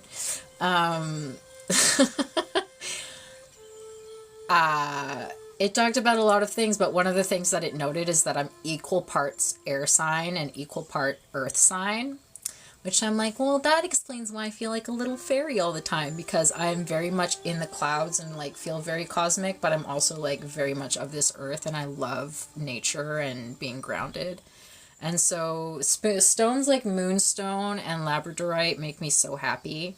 But the story about Labradorite, it is found in Labrador in Canada, so it's extra special for me because I love Canada. Is that the indigenous people say that it's captured the northern lights or the aurora borealis in the stone, and that's why it flashes the way that it does, and I think that's so beautiful.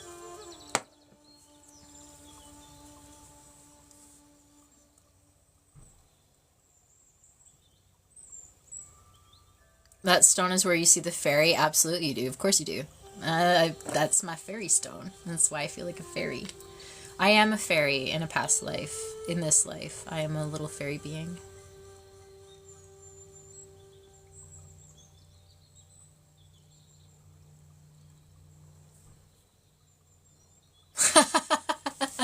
On s'abonne tous. On s'abonne tous. La gang. Crow lady, you go on ChatGPT and you add screenshots of your birth chart and you ask ChatGPT to tell you about some interesting aspects of your birth chart, and it will tell you. Amazing. I'm so curious to know. What are your big three, Darlene? I know you're Gemini. Woohoo! We can have a little party. Astrology party. I have to wear shorts with this dress. I didn't realize this dress does not, it doesn't like spreading out, so.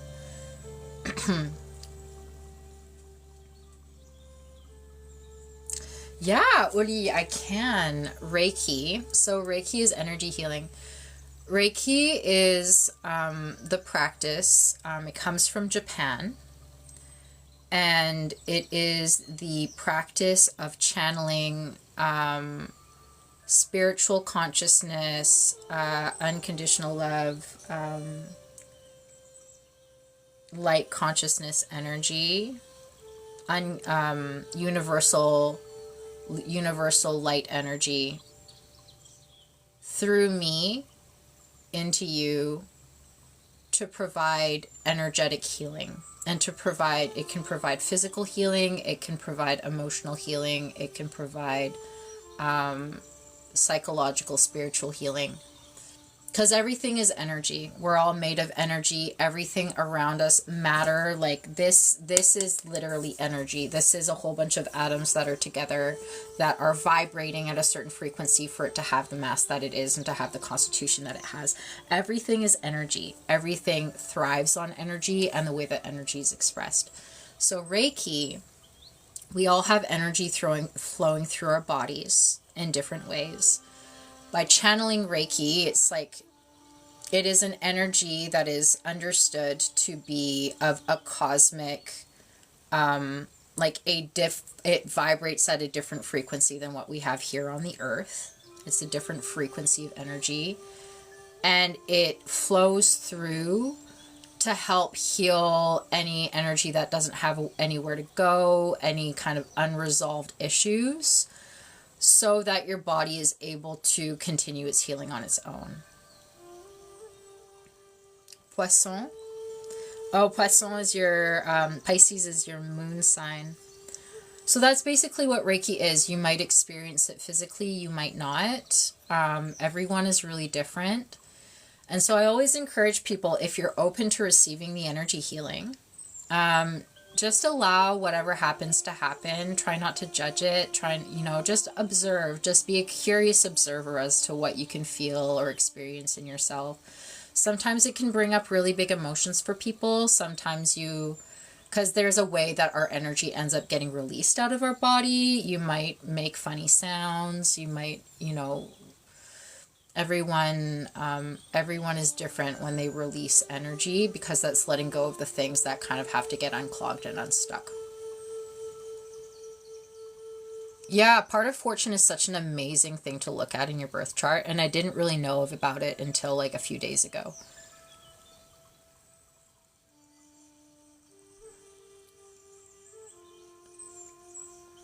My third eye right now is just like throbbing.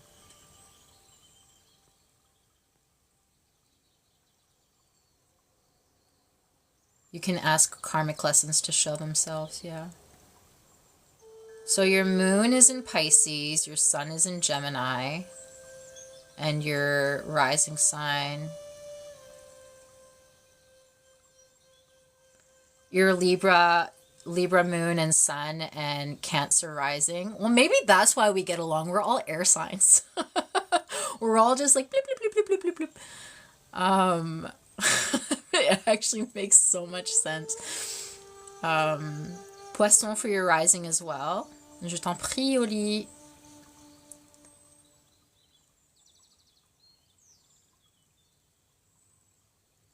Your eyes just popping now. Emotions all the way. I mean, Darlene, it makes so much sense to me because Pisces is such a dreamy, mystical sign. Like all of the water signs are very kind of like intuitive. The water, because if you think about it, water is kind of the representation of emotion. And water is really important to allow energy to flow more fluidly. If you think of Aquarius, the story about Aquarius, for example, that's the water bearer. A lot of people confuse Aquarius as an air sign as being a water sign because he's like pouring a vase of water. But that water is enlightenment. That is like the knowledge that he's sharing with the rest of the zodiac. And then Pisces is already on the other side of the mountain. They're like, I've already learned all of these things. I'm just going on my own like little dreamy journey over here. But Pisces is ruled by Neptune, which is the planet of illusions and dreams and the subconscious, unconscious. So Pisces is a very creative, intuitive, mystical sign. So it makes sense to me that you've got double Pisces in your chart.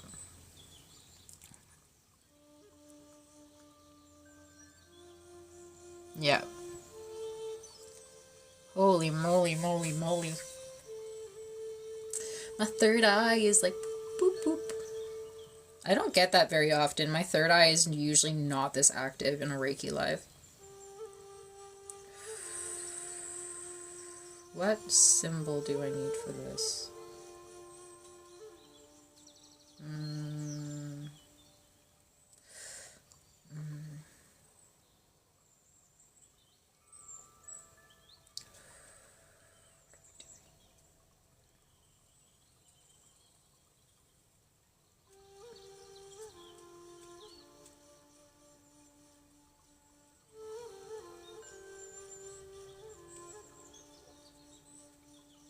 Shanti, Shanti, Shanti.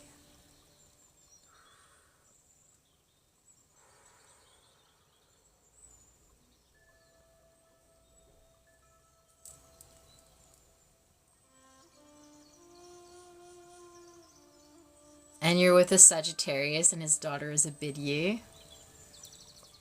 Daughter is an Aries. Interesting. Fire and water. Fire, but you have fire and air. Your sun sign is Gemini, so that's actually like a pretty interesting combination. Fire and air kind of complement each other.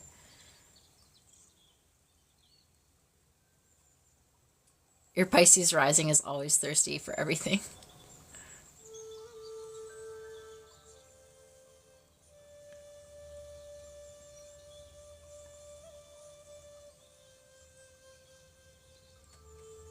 That's beautiful, Ruda. Ruda is also an incredibly intuitive lady. My fellow Aqua baby. Ruda is also an Aquarius like me. Sorry to out you there, Ruda. Oh, your baby's gonna be a Pisces? Oh, I love that. My brother is a Pisces. Pisces are so cute. They're such wondrous kind of like...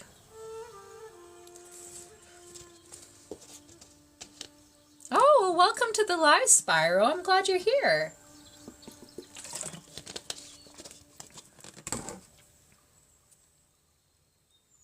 Yeah, Pisces moon, great for creativity.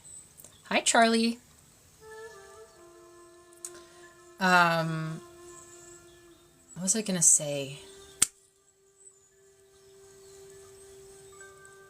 Can't remember.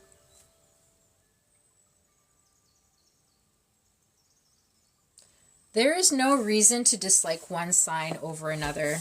I need to shift a little bit forward. I'm going to shift you guys a little bit back. There's no reason for somebody to dislike one sign exclusively or generally over another. Compatibility is going to be a really big thing, because different people's signs kind of embody different energy and ways of experiencing the world and expressing themselves. Some people jive and some people don't jive, but it doesn't mean like people hate on Scorpio a lot, or hate on Aries a lot of the time, or Capricorn a lot of the time. But ultimately, first of all, we all have all of the astrological signs in our person in some capacity, in some way or another, because they all have lessons, and they are all based on archetypes and ways of being that are really important.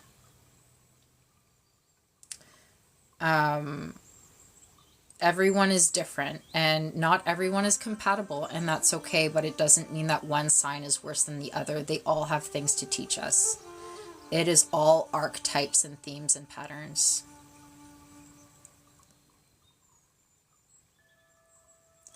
In your big three, you've got Scorpio, but real Scorpio is hard to understand. And it really depends on like the balance of different energies that they have.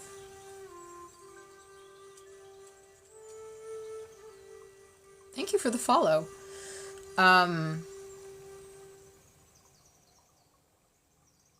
We usually do not, like, for things that we don't understand, we usually have a little bit of like apprehension or resistance to it. So, but I think it's interesting, Darlene, if you're still here, I don't know if you are, that you've got Sagittarius and Aries around you, because like, the person that I very much care about is an Aries. Is like Aries, like his, you should, if you saw his chart, I was doing, you can also do synastry, by the way, if you have the birth chart of the person that you're interested in. You can ask ChatGPT to like show you the synastry between them, and like the different lessons that you're meant to teach each other and all that kind of stuff. It is fascinating. But anyway, this very important person in my life, whom I love very much, his entire chart is basically Aries and Sagittarius. It is actually insane. Like, it's I don't know his rising sign, fair enough, but like his sun is in Aries, his moon is in Sagittarius, his Mercury is in Aries, his Mars is in Aries, like his what else?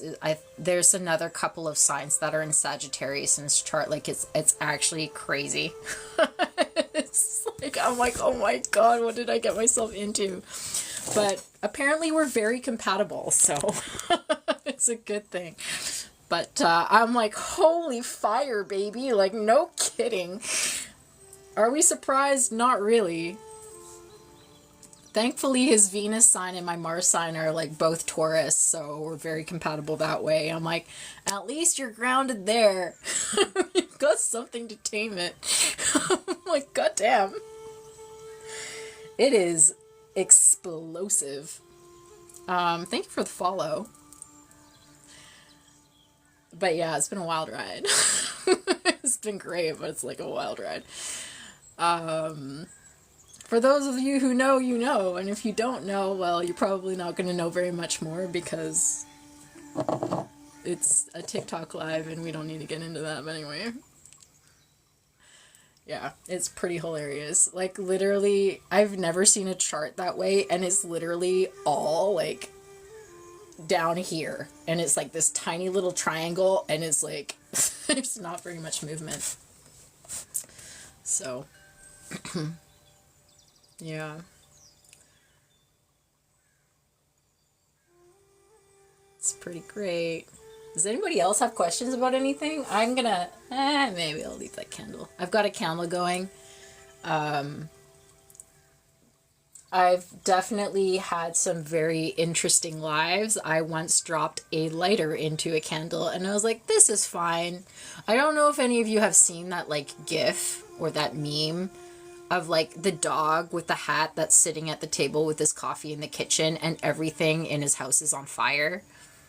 I've been hydrating, Ruda. Aren't you proud? But I need to hydrate more.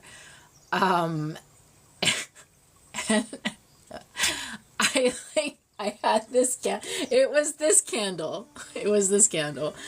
I had this candle and I was like, because there's three of them, like you can see there's like three little candle nubs, and I was trying to get all of them, but then once you've like lit two of the candle thingy things, it's really hard to get the last one without burning yourself. And I like dropped the lighter in the candle, and so two of them were lit and the last one wasn't lit, and I'm like, this is fine. It's fine in there.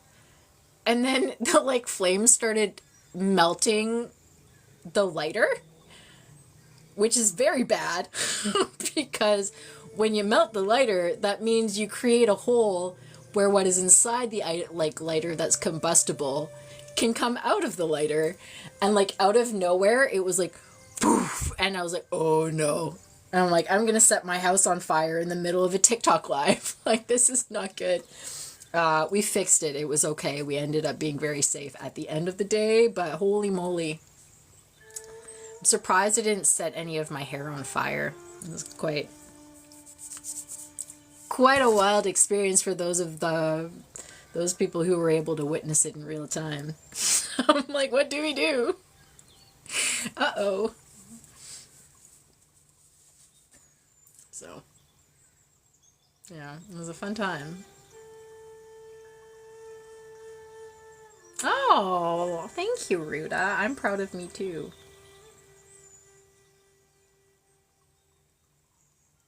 I miss those Starbucks days though, Emily, honestly. Emily and I used to work at Starbucks together. It was a great time. I kind of miss being on the bar. I was like, you were looking for a calm Reiki live? Guess what? We've got pyrotechnics tonight. Where are the fireworks? It's a light show. Anyways, man,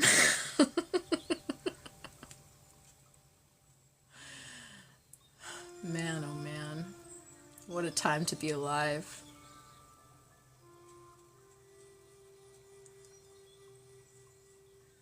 You're all in with pyrotechny. Yeah. What was I gonna say? I was gonna say something. Can't remember. My brain is getting a little bit floofy. Oh. Thank you for the cute crown thing.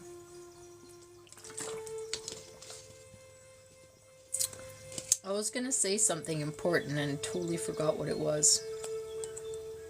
Can't remember. Oh yeah, I really want to quit my job. And I've definitely like considered quitting my job and like just working at a like cafe or Starbucks or something just to get like a little bit of income. Because I actually really loved making coffee drinks. I really liked being on my feet and doing that. And then like focusing the rest of my energy on like Reiki. But I've got benefits here, so it's hard. It's hard to do. I'm not really sure what I'm going to do. Yeah, exactly. I try to kind of build my Reiki business a little bit more. Coffee, c'est la vie. I'm going to say I didn't realize how expensive coffee was until I stopped working at Starbucks and like made my way through all of the like weekly markouts that I would get. Because like when you work at Starbucks, you get a free pound of coffee or a free box of tea every week. And so I just like accumulated a massive stash of like coffee beans. So I never had to buy coffee ever until like a couple years after I quit Starbucks. And I like used up my last bag of like free markout coffee and I had to buy it in the store. And I was like, this is stupid. Why is coffee so expensive? Oh, that's really lovely of you, Spyro. Thank you. I don't ever go out to buy coffee anymore, to be honest. But yeah, it's like that would be really nice, having free coffee all the time. Psh, what a dream.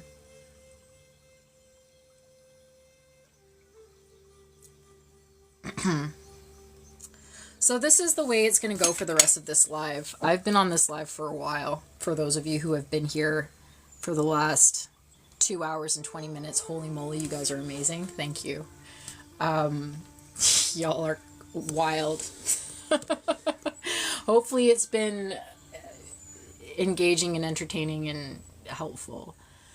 I'm using my UK phone, so it dies pretty fast, and I've got 20% battery left. So this live will end when either my brain stops functioning properly, which is getting pretty close, or alternatively when my battery dies. And that will be it, when I get to 5% battery. Oh, that's very cool, Spyro. Thank you. But my brain is feeling a little bit. I think I might have to call it soon. I'm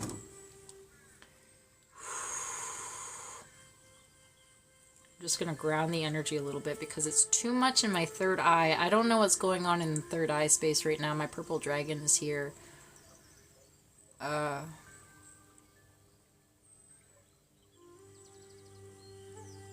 Oh, the fairies are here too right now. That's kind of nice. I haven't seen them for a while.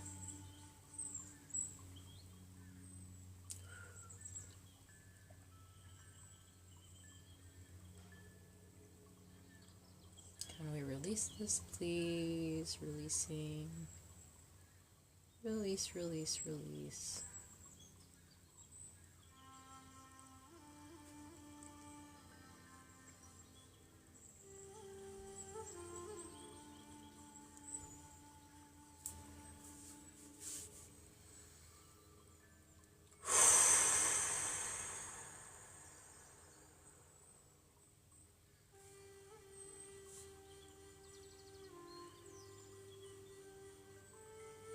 I don't know if phoenixes mean anything to anyone, if that's a sign for you. It is a lot, but the thing with Reiki, so what's interesting about Reiki is you're a channel. So you can go, because you're not using your own energy, you can go on for a while.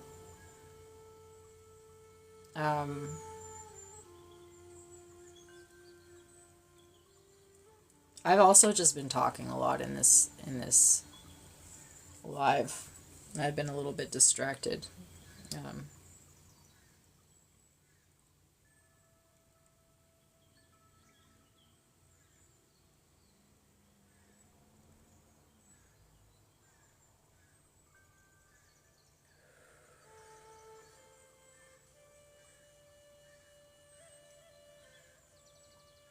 So Phoenix, a lot of times these energies come in to also, they all represent something.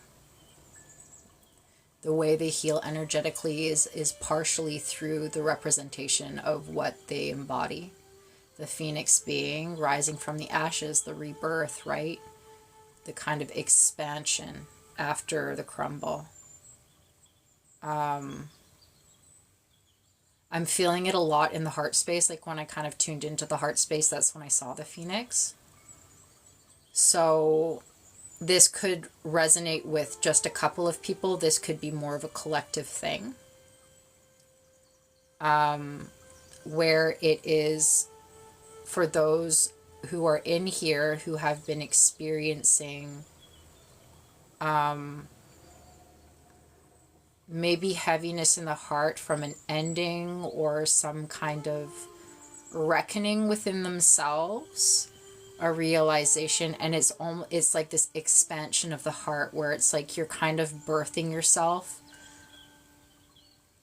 there's an aspect of yourself that's finally like being shown, and a capacity in the way that you can love and the way that you love yourself specifically. I think this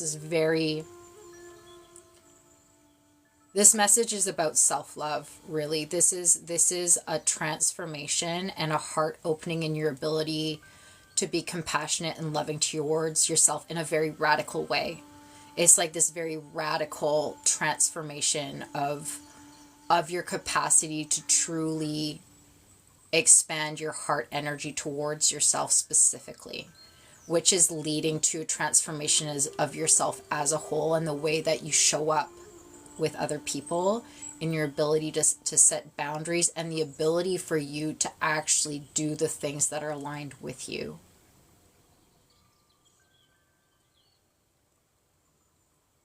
Where it's like, if you think of a phoenix, they have wings, right? So your wings are being spread wide. It's fiery. It's we were talking about pyrotechnics, and it's so interesting because, you know, everything happens for a reason. Come full circle, as we say. And it's really that kind of regeneration and that rebirth in a very like magnetic, bright, like unapologetic way. Like that radical self-acceptance is very much the message here. Radical self-love and radical self-acceptance. There's nothing small about it. There is nothing small about this energy. And now that I've said that, it feels a lot better. So,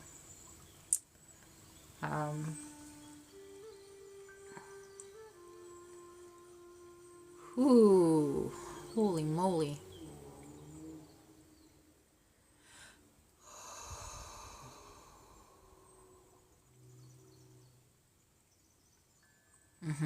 It's beautiful. It's beautiful. It's transformative. It is like, I think of the divine, and you don't have to be a woman, right? We all have feminine and masculine qualities. That, like, I think of the Lilith placement is that radical feminine energy, that dark, radical, just unapologetic feminine energy, finally feeling free, like breaking free after being trapped for so long, after being silenced for so long. It's really just like itching to just like open it up and just like come out.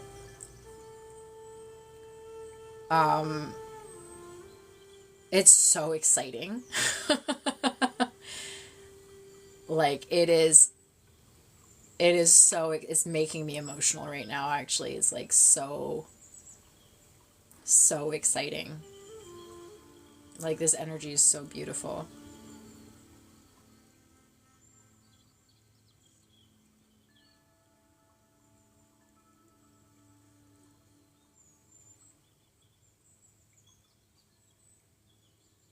God, I'm jazzed. I'm so stoked right now. This is great. Feeling empowered, man. What a life.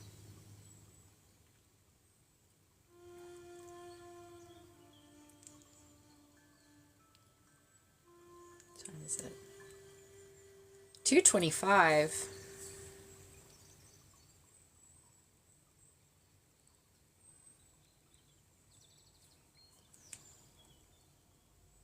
Have a great rest of your day, Spyro. Thank you for the follow. I'm probably not going to be here for much longer. I'm at 15% battery power almost now, so I'm probably going to be on for another 15 minutes, and I'll close out the energy and everything. And we all can be on our merry ways. For those of you who have been here from the beginning, you guys are wild.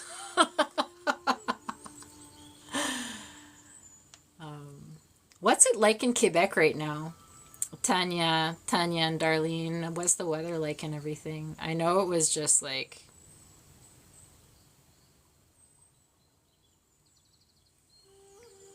Oh, I love you. It's hot, but not sunny. Yeah, the sun like finally came out. I have like a skylight here in my cute little room. Oops. Battery power 15%. Charge your phone. Oh, thank you for the follow. It was cloudy and coolish this morning, and then the sun kind of came out, and it's been really pretty. But I know that it was like sakale.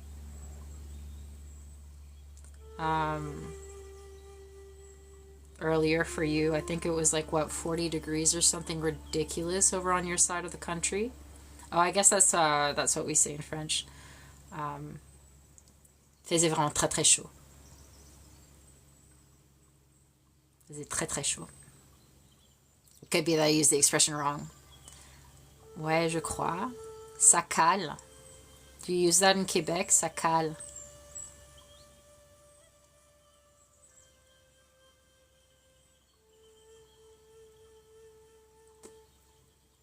You know, it's funny. I went to a francophone school, and half of my teachers were from France. And d'accord, c'est pas utilisé en. Ok, c'est utilisé en France, je crois.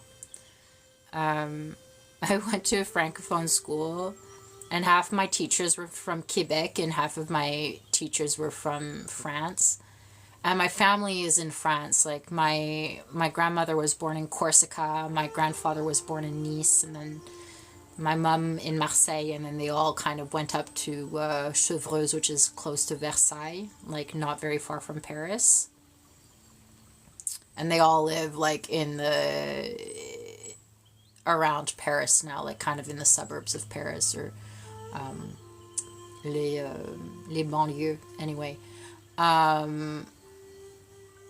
And so I don't know which expressions are Quebecois expressions and which expressions are like French expressions. I remember once I was talking to my grandmother and I was like, oui, il pleut à boire debout.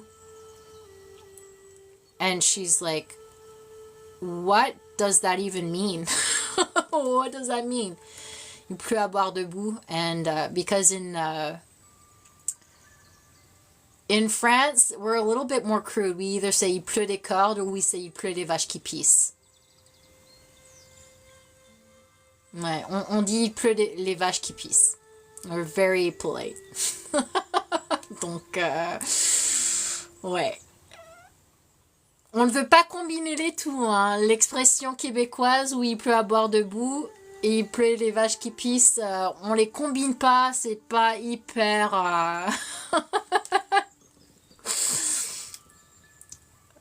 Ouais, c'est pas une super bonne image, quoi. Mais bon.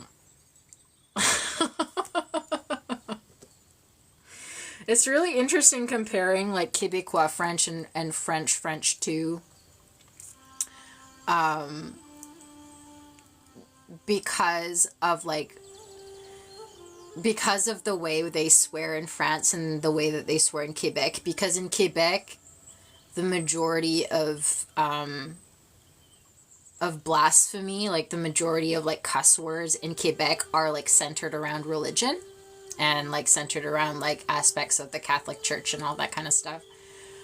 And then like the majority of the way that French cuss mostly is more so around like bodily functions. Sex and bodily functions. Le McDo. Ouais, frère, et wesh.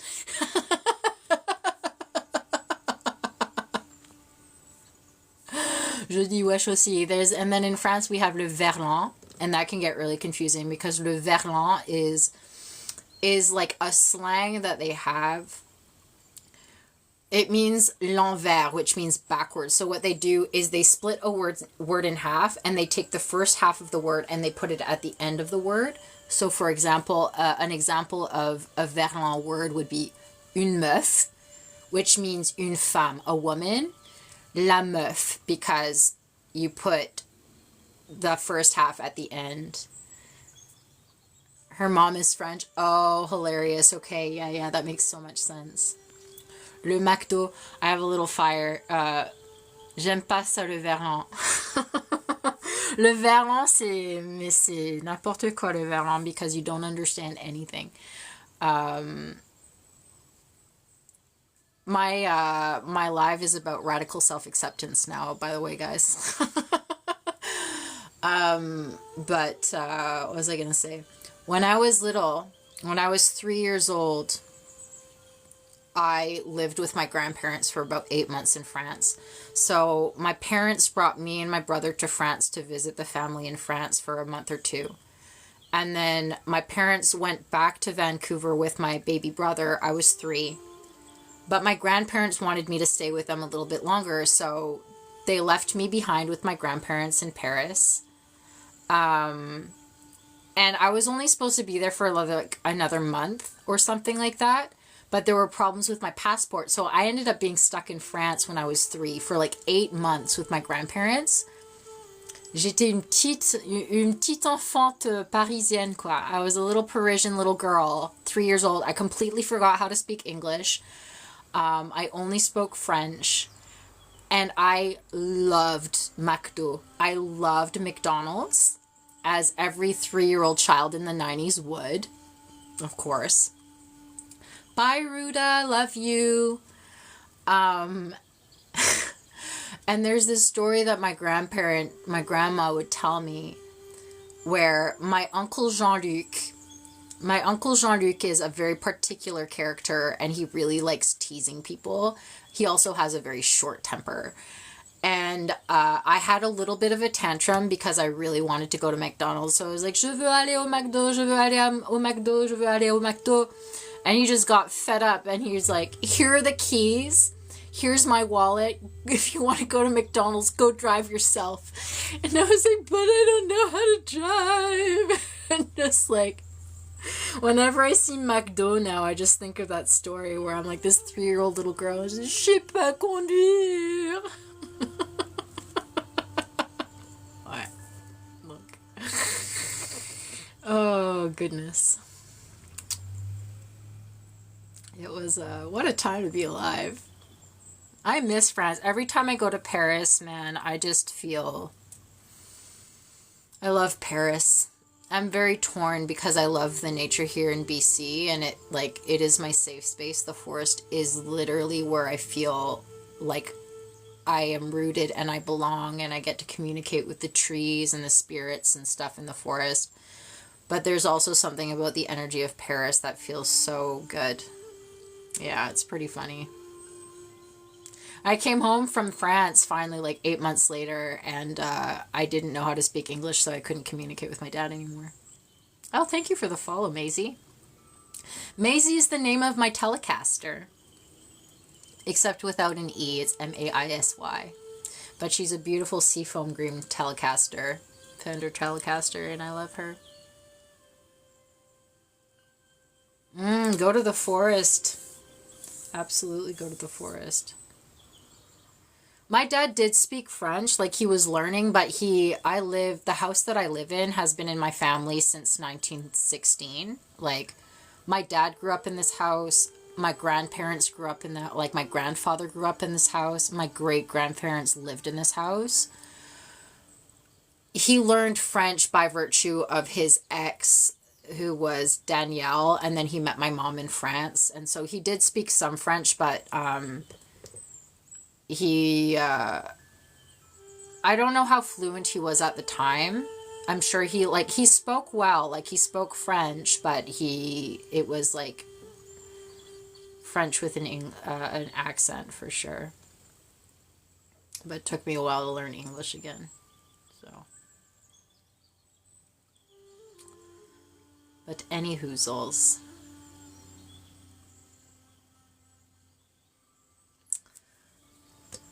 Yeah. All right, I'm at 11% battery. I think I'm going to start working on grounding the energy here and releasing you guys to the outside world off of TikTok. So So you know what? I haven't done this for a while. I would love, if you want to take part in this, let's do a beautiful grounding practice if you want to. So we're going to be grounding this energy. So if you would like, and you can do this on your own all the time if you want to ground and clear your energy, we are going to envision a beautiful golden shimmering light, like a rain. This beautiful energy, almost like rain, kind of coming down from the sky. And I want you to envision this energy connecting with the crown of your head, where your crown chakra is, and opening your crown chakra with this beautiful healing, golden, clearing, cleansing energy. And imagine this beautiful golden energy coming into your head and cleansing anything that you need to let go, anything that is stagnant, anything that has attached to you. We're clearing and cleaning ourselves. Allowing this energy to come down your forehead, inside, past the back of your head, and inside your head. Cleansing and clearing everything away. Any thought spirals, any negative thoughts, we're allowing this beautiful energy to heal and clear that. Cleansing out your third eye chakra, allowing it to glow a beautiful indigo color. Allowing this beautiful rain energy to relax all of the muscles down past your ears and into your neck. Feel it coming down your face, into your eyes, your cheekbones, your jaw, allowing your jaw to feel loose and relaxed. Allowing your face to feel loose and relaxed. We're allowing this energy to come down our neck now and through our throat, opening up our throat chakra, allowing it to be cleansed and glow a beautiful bright sky blue, opening our throat chakra up, allowing this energy to clear away anything that we're holding into our shoulders, into our shoulder blades, our clavicle area, in the front of our chest, allowing the energy to come down our arms, loosening everything up, allowing everything to be washed away. We're washing everything that no longer serves us away as it relaxes our muscles, allowing it to come down our spine, in our upper back, down the front of our chest into our lungs, entering our heart chakra, allowing it to clear out anything in our heart chakra that we're ready to release, allowing it to glow a beautiful green color. Allowing yourself to connect with your breath for a moment as we clear out this energy, allowing the beautiful rain energy to move down and pull everything down. We're letting it wash away. Feel it come down through your rib cage, down your mid-back, into the front, into the pit where your rib cage is hollow, into your solar plexus chakra, allowing it to cleanse everything away here, opening it up, allowing your solar plexus to glow a bright yellow color, your center of confidence, your inner child, allowing it a space to be. Going down a little further into your lower back, into the space where your internal organs are, your stomach, your intestines, pancreas, liver, into your hips, down your lumbar spine, allowing it to pull everything down, allowing to clear everything away. Entering your womb space where your sacral chakra is, allowing to release anything that no longer serves us, any fears, any doubts, any emotions, allowing your sacral chakra to glow a beautiful orange color, allowing this rain to loosen up the muscles in your pelvis, in your hips. We store a lot of emotion, a lot of trauma in our hips, allowing that to be released and loosened up. And then feeling this energy come down further into the base of your spine where your root chakra is, where your perineum is. Going into your femurs, into your thighs and knees. Feeling it go behind your knees into your calves and your tibia. Feeling this beautiful golden light energy just fall and wash everything away. Coming out the base of your feet, Your root chakra is activated and glows a beautiful red color. And as it comes out the base of your spine and out of your feet into the earth, anchoring into the earth like a beautiful root, allowing the energy to be fully grounded now, allowing everything that no longer serves you to go into the earth, and sitting with yourself for a second and just giving gratitude for the healing that took part in this last 2.5 hours and the healing that you gave yourself. And thank you everyone for joining me. I'm going to release the connection now, sending your energy back to source to be transmuted in love and light and sent back to you. And I call back my energy, transmuting it in love and light and sent back to me. Thank you everyone so much. I'm going to quickly, so that I can do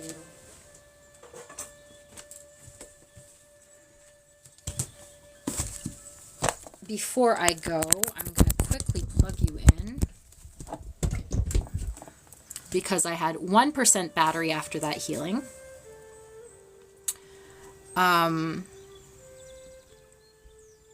Thank you everyone for taking part in, taking part in,